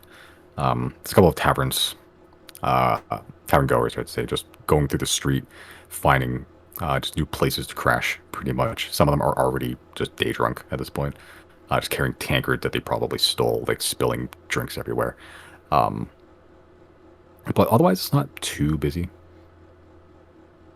There's generally more people here in the public ward, since this is where a lot of people live, but it's not like, it's not rush hour. There are people walking around. There's probably like a dozen people you can see just with an eye shot, as is. But make another perception check to see if anything cool happens. Oh my god. Pretty silent. It's pretty quiet. It looks fairly normal. You don't see any people coming after you, per se. That's pretty cool. Yeah. I'm gonna, I guess, poof Azik to me. He should be an owl right now. Is there like a lamppost or something he can sit on? Yeah, there are actually. It's not like modern lampposts, but they're pretty much just like giant braziers on poles that do light up the streets at night. And some of them are lit. Some of them are actually in the process of being lit, of just people just going up and literally lighting them one by one on fire. Yeah, you can run up on one if you'd like to. If there's like somewhere for him to perch that's not like he's not gonna catch fire or something, yeah, I want him to just kind of keep an eye outside. Okay, yeah, there's a couple of little beams sticking out of walls and second story floors that you can perch on easily. Roofed as well, even. Just keep an eye out. Yeah, I'm just gonna kind of think about that group that we saw earlier, the lion woman and everyone else, and just kind of tell him, let me know if you see any other parties of interesting characters, and I'll go back inside. Understood. Okay, and you head back inside. Merrick has just fully sat down at someone else's table and is beginning to pick away at this toxic medley.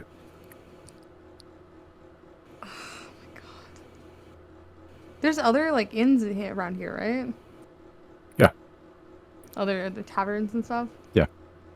There's there's PUBG's a pub. It's not really a pub, but yeah, there's like the legendary Apex. There's Mug and More. If you really want to go back there again. Those are the ones that you found on the notice board, but there's just smaller taverns just sort of littered around everywhere too.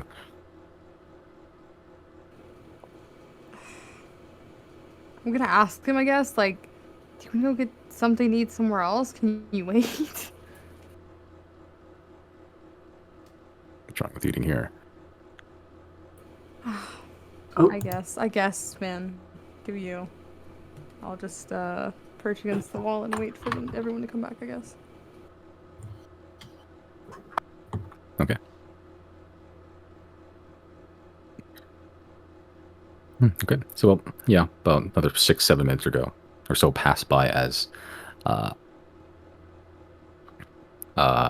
your party reemerges from the kitchen, seemingly intact, with the very tall, lanky, 8-foot-tall Monthathical Newman sort of trailing behind gleefully almost. Wait, is he really 8 feet tall? He's not, right? he's huge. Yeah. He's pretty fucking tall. Oh no. like to get anywhere, he has to bend down, like past the door frame. He's a tall boy. Is he the Babadook? Red rum. He's like skinny and lanky too. Yeah.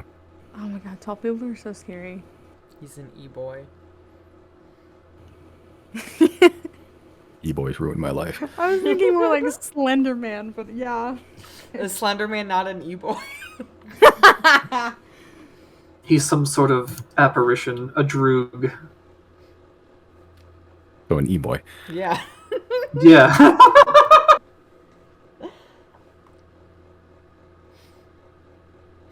You have been fed. You have perused my wares. May I interest you in a deathbed?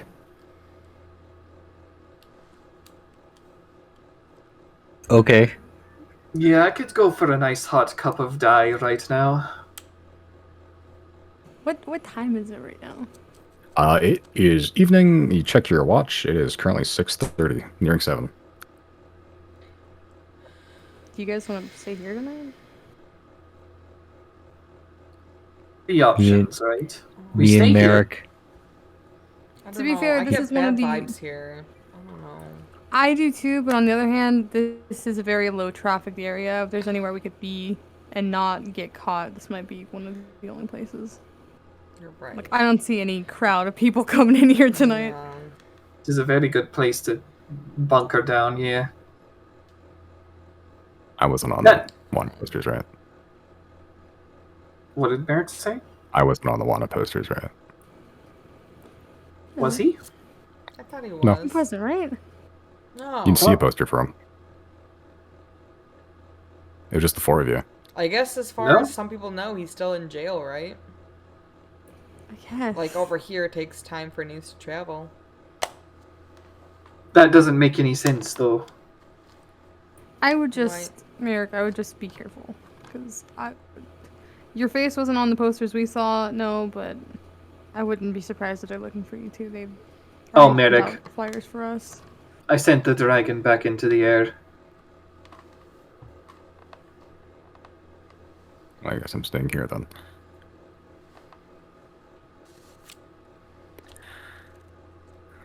Merrick Getting and down I here, are then. champions. Great, Anya. Happy you have that. We all need our victories.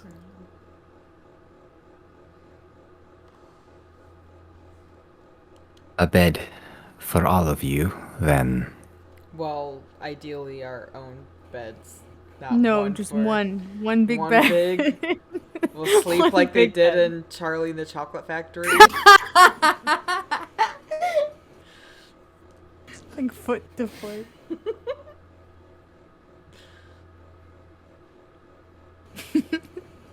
We have. He checks the ledger, the first page of the ledger. All rooms available.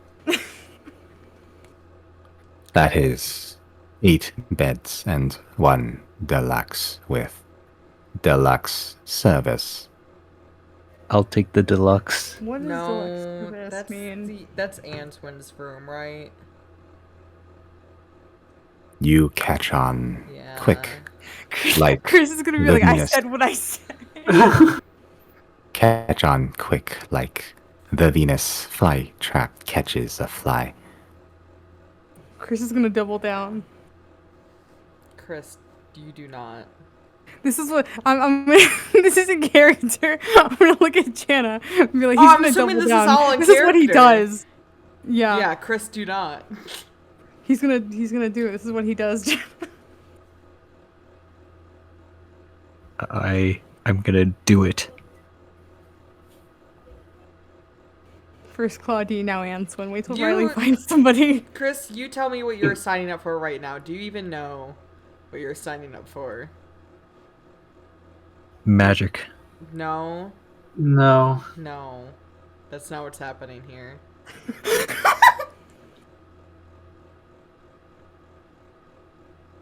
Chris, do we need to have to talk about the birds and the bees? One stings, one sings. That's good. Fascinating. You guys call it the birds and the bees? I always learned from the clownfish and the anemone. We all need therapy or help or something. I have no idea what you're talking about. I'm perfectly functional. It will be 5 gold for the deluxe bed, 3 silver for a normal What if death bed. What if, okay, it's not a trick. What if we all get the deluxe room and not do the thing, but then we can talk to Answin one-on-one? Sure, why not? Okay, Jana pays for the deluxe room. 5 silver, 5 gold a night. Hope you said silver. Just kidding, I give him 5 gold. I have also relinquished. I pay for deluxe.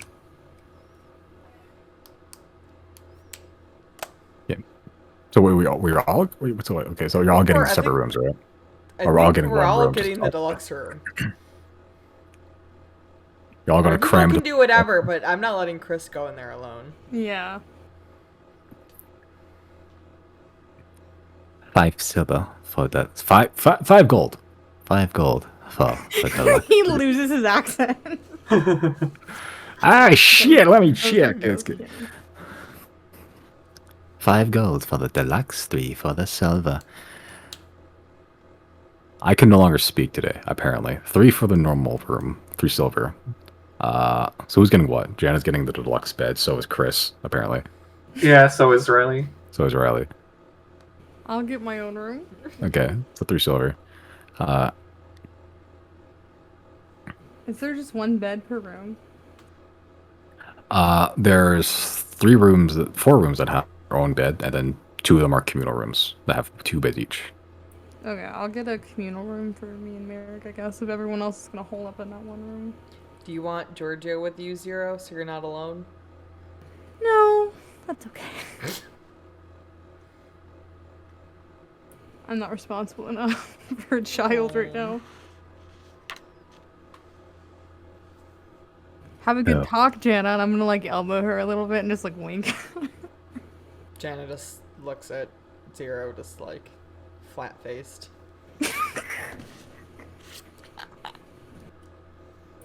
I giggle. Very well. The one deluxe room, 5 gold paid for, and the one 2 beds for the normal communal rooms, 6 silver apiece.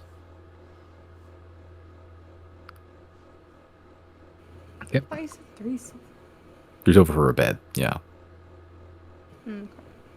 So yeah, you have 2 beds in the one place.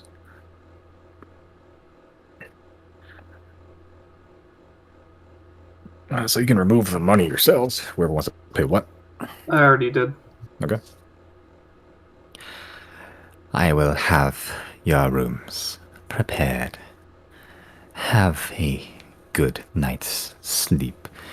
You never know when it might be your last. Oh wait, hey. I don't even think I had a first. Monthoth Ickle Newman.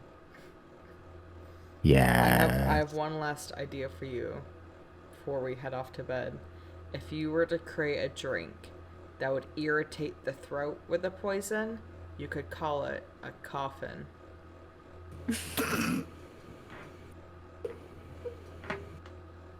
He gives back the 5 gold you gave him. Thank you. The room is free, and he writes that down in in the book.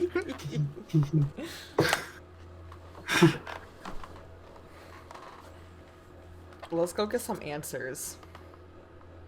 Yeah, it just remains one. Yep.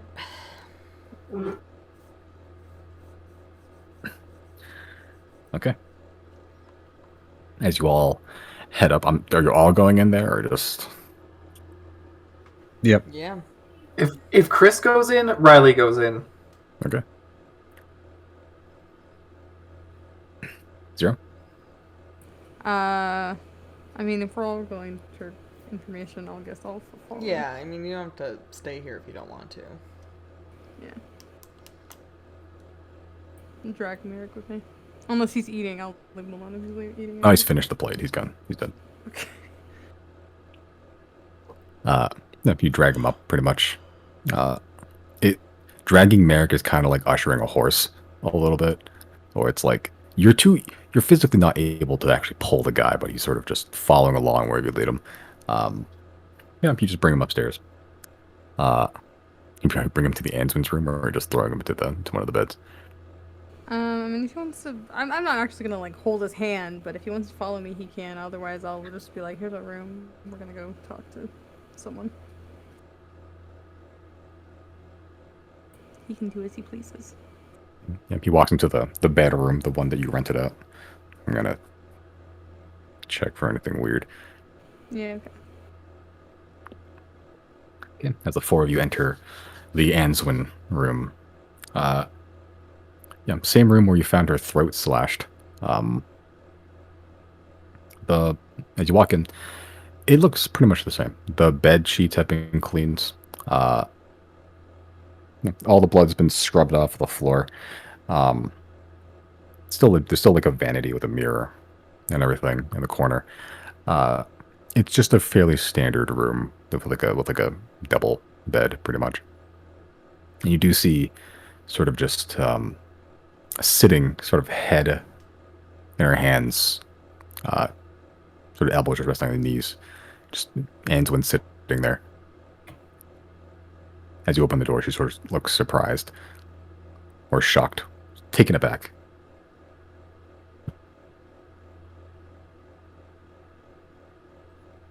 What's up?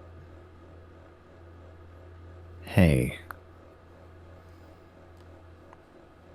I'm gonna step out for a second, and I'm gonna walk out so Jana and Answin can talk on their own if they want to, or at least I'll leave for a second. I'll Okay. be doing detect magic on the floor. Okay. If this loon is going to be doing whatever he's doing, we may as well talk this out, right? Yeah. Like, what's happening? Like, what, from start to finish, what happened?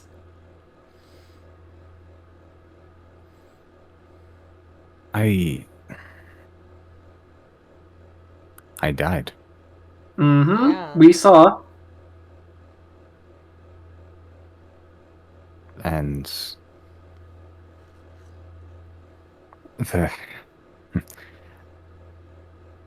the last thing I could remember about that night was a snake looking at me.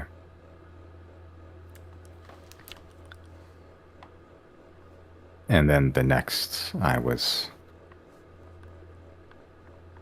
awake in the back alley of the building. I don't know who, but someone just dumped my body back there. It's when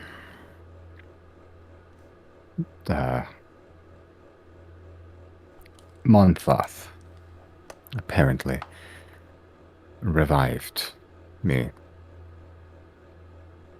I asked why, and he just said he wanted the building.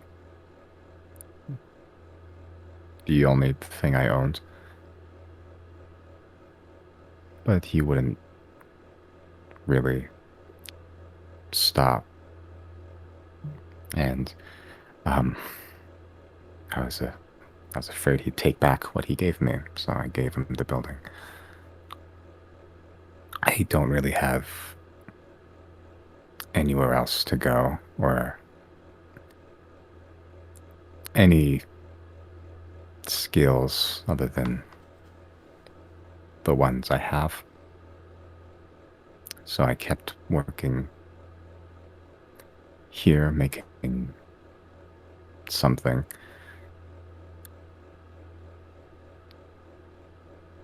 I thought I didn't really have to think about that day anymore, but then I saw you.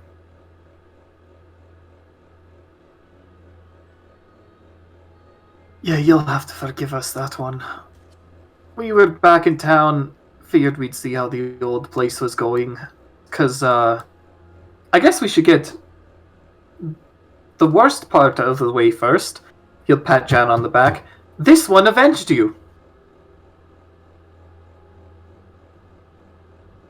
How happy are Here's where you just- living this life?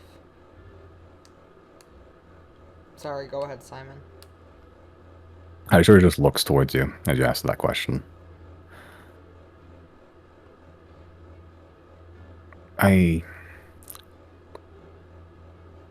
Even when I owned the damn place, it was always a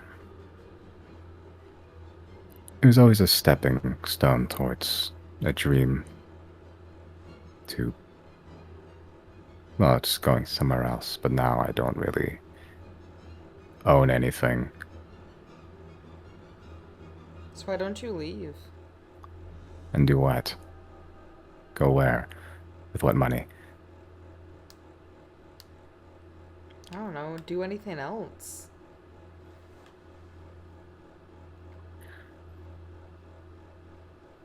I don't know, maybe some piece of me wants to pay back Nickel Newman for bringing me back from the dead. I don't know. I mean, it sounds like he already got the thing that he wanted. I don't think you need to pay him back for kind of strong-arming you into giving up the only thing you had. Make a persuasion check, Jenna. Oh, don't I have advantage on that now? Uh, Or is that only for business for deals? for like business deals, God yeah. damn it, okay. Because Orville, yeah. Oh, that's what Orville. Nice.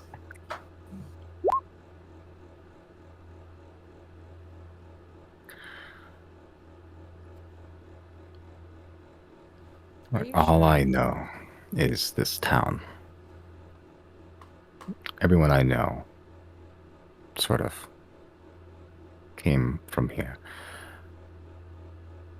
I would like to see somewhere else, but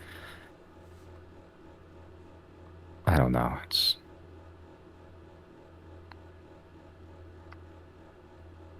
It feels like when I died, I lost something. Well, I don't think you're gonna find what you lost here. I think this might be holding you back more than it's helping you forward. If this was also supposed to always be a stepping stone, maybe this is your sign to go on to the next thing. And if it's money you're worried about, we're loaded. Name a number.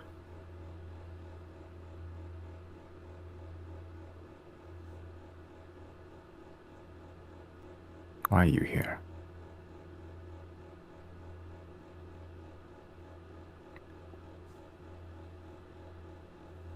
Why are you back in town? My Back question in- to yeah. answer. Bye! Back in town is a harder answer, but I feel like for here specifically it was closure. And it seems like, I don't know. Maybe I'm not the only one here that needs closure from this place.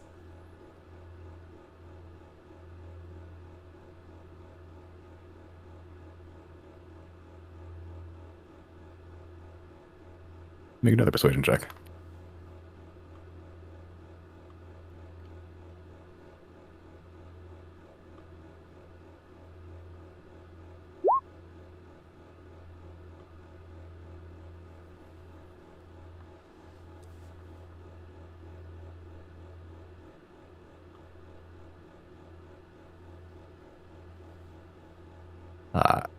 Anton sort of looks towards you, Jenna. I have mixed feelings about seeing you. It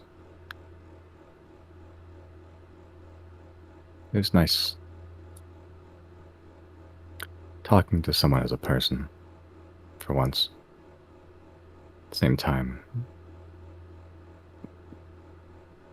I think part of that is why I got killed. Because someone treated you with respect? You live a very fanciful life. I fuck people for money. I don't think we live a fanciful life.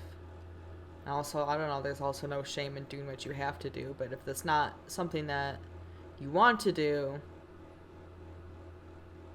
I just don't want to see you stuck doing the same, you know. At some point, you're right, this was a step forward, but you can't live on this step forever.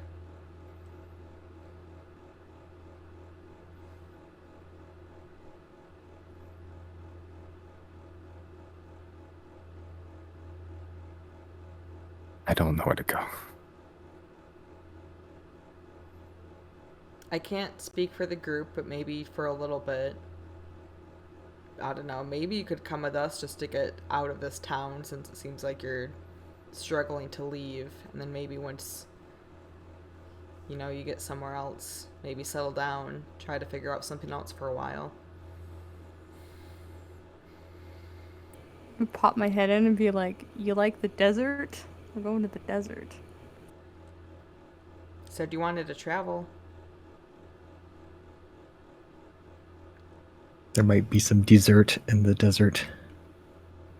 I promise you there's not. Yet. Unless you're bringing some. There's barely enough food for people to eat.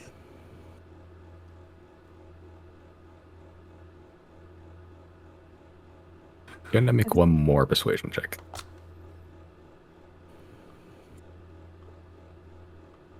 Doesn't this count as helping her? Hey, remember the last time we revived somebody? They were also very strange about it. Who? The gnome that died. I clicked it, but I'm afraid to click it again. Let me give it a second. Hey, John, responsive. Sure, I'll say Zero's thing helped, so you can roll again if you'd like to, whenever it rolls the first time. Oh, roll 20 crashed. Hell yeah. This is par for the course.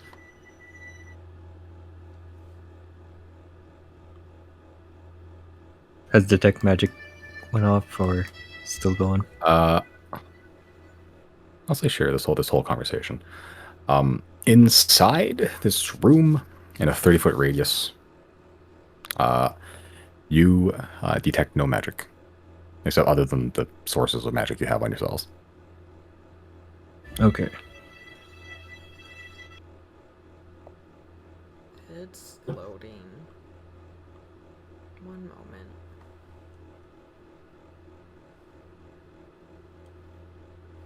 Someday we'll make the migration to Foundry. Someday. You said you're stuck for another year on. Yeah. When did that start? December. So Okay.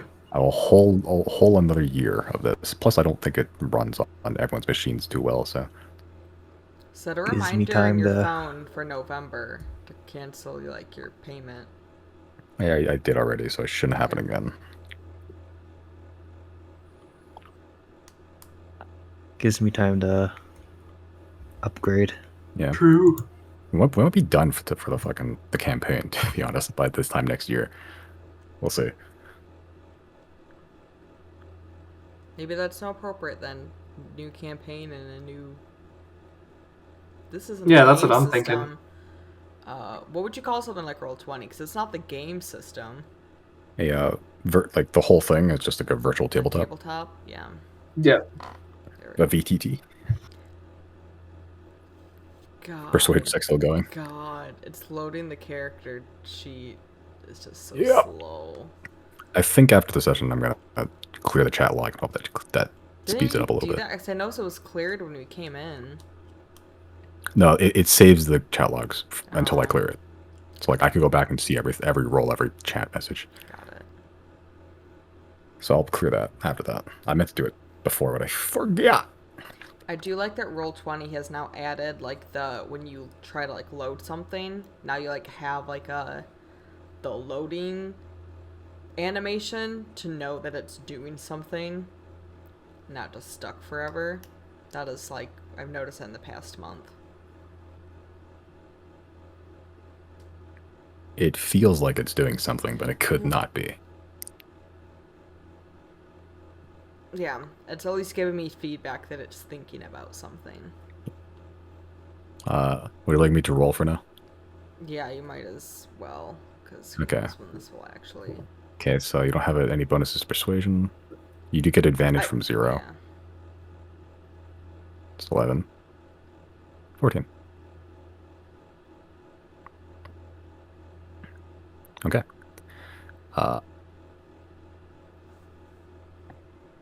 So,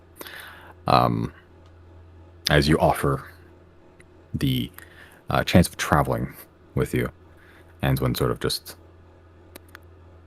She looks tired.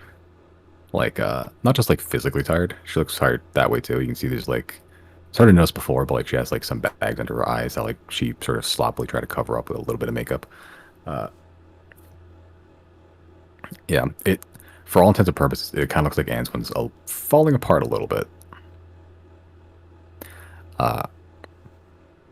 Antoine sort of just rubs the side of her head. Goes, I don't know. Maybe,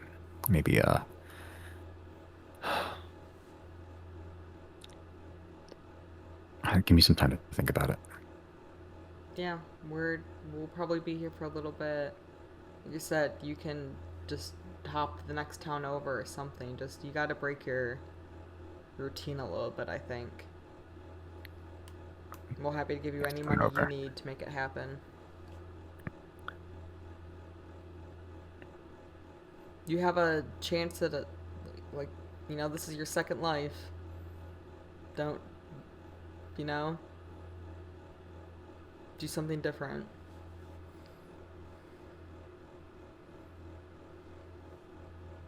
I think the best gift you can give Monthoth Ickle Newman with the gift of life he's given you is to actually use your life for what you want to use it for.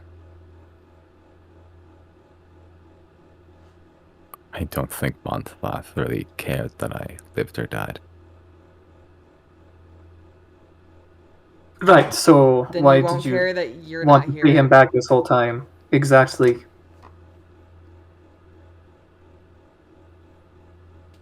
Time to start living for you and not other people.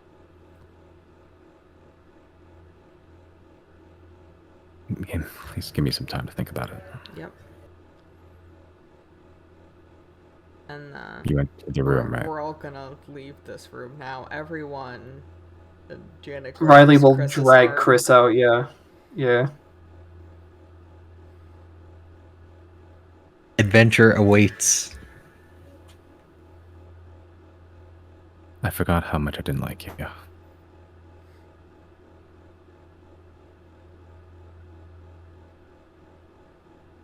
was directed at Chris, right? Yeah. Okay. Want an egg? Chris. She walks up to Chris. the door and closes it in front of your face. Can I As- go flag down? Oh, sorry, the Ickle Newman, just to be like another room. Are these doors even That- locked? Can we just take one?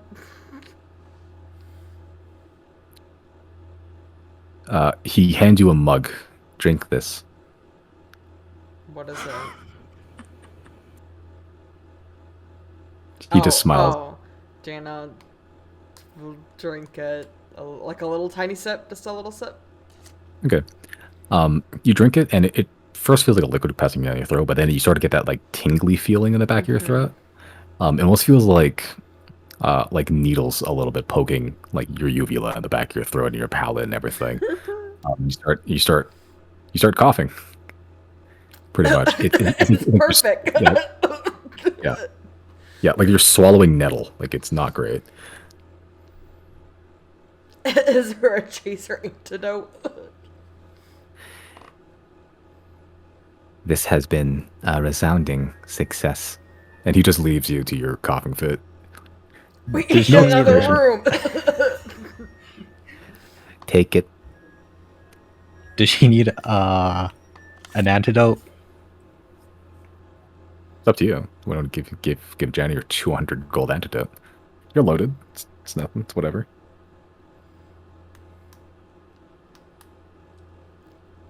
Will you live, Jenna? Do I feel like this is wearing off anytime soon? Not really. I'll take it. And then I'll pay you back later. Yeah. Okay. Chug the antidote. The antidote doesn't taste good either, but it comparative to the stinging nettle drink that you just had, pretty much it's like a soothing balm down your throat, and yeah, just stop. Monthos just poisoned you. It was my own creation, though. It is, and you If got I a had few my... Oh my god. Did it go? Hmm? Did somebody roll? I didn't see anything. I heard a noise. I think I was super No, messed nothing. up. Oh, Roll 20. I rolled a will 5.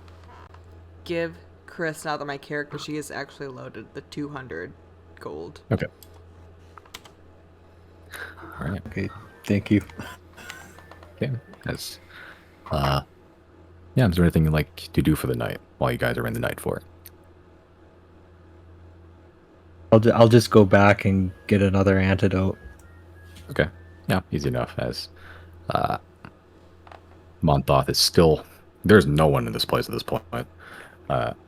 It's only like 7 o'clock and it is dead. You're the only people in this whole building. This is the place people go before the night gets started. It used to be, actually. This used to be jam packed with dudes. Like, now look at it. But yeah, you guys have the night to yourselves in the night fort, or the night shade, it's called now. You do get a new antidote, Chris, as Monthoth does. Just quickly retrieve you another antidote for you, for your trouble. Thank you. All right. Anything else? Nope. I guess I head back. Okay. As there's nothing else, you all find your respective beds. Zero, you're sort of you're rooming with Merrick currently, unless you want unless you like to get your own room. Wait, are we turning in for the night? Yeah. Okay. It's up to you guys. You guys have rooms to stay in, so I don't know if there's anything else for like tonight. Did you want to do the Silverwind thing during the day? I think that's smarter and just try to blend in with the day crowd of people then. Stealth around at night just feels like if anything were to go wrong, it would go really wrong. Versus like what they're gonna attack us in the middle of I feel like to not draw attention, we should go during the day.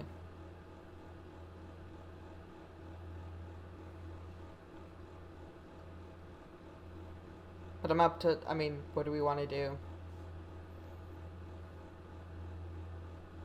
That's fine.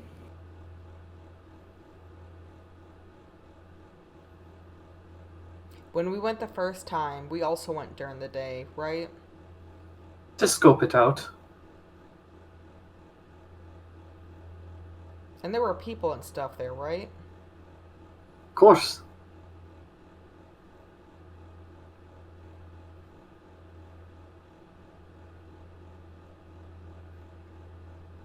I think he scoped it out during the day a couple times or once or something, but you did the whole thing at night, like the Yeah. actual Yeah. attack. And that's when we used tiny help the first time, right? I think so, actually, yeah.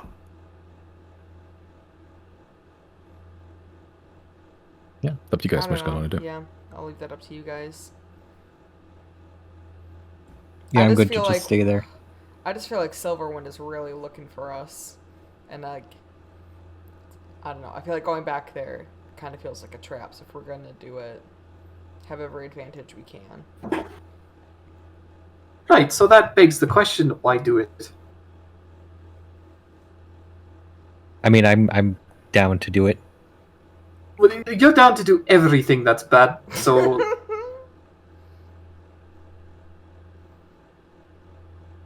I guess it's just following up on like loose threads,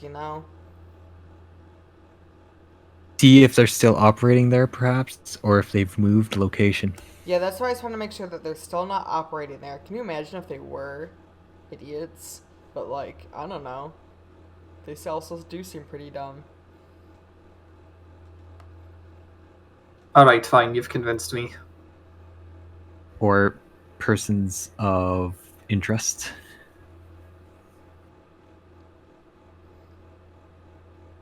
Yeah, maybe I don't know what clues would be there, but maybe there's some kind of lead to go on.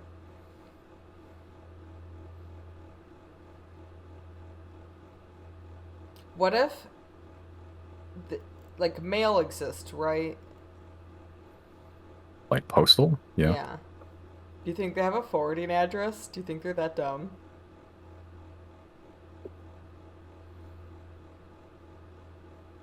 Secret documents, if lost, return to sender.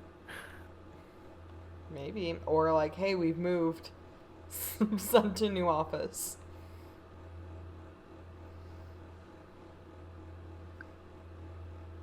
What do you guys want to do? Rest. Go into meditation. Yeah, I think regardless, I don't have the right stuff prepared for something like that. So we can always go tomorrow night as well, if we want to do it during the night.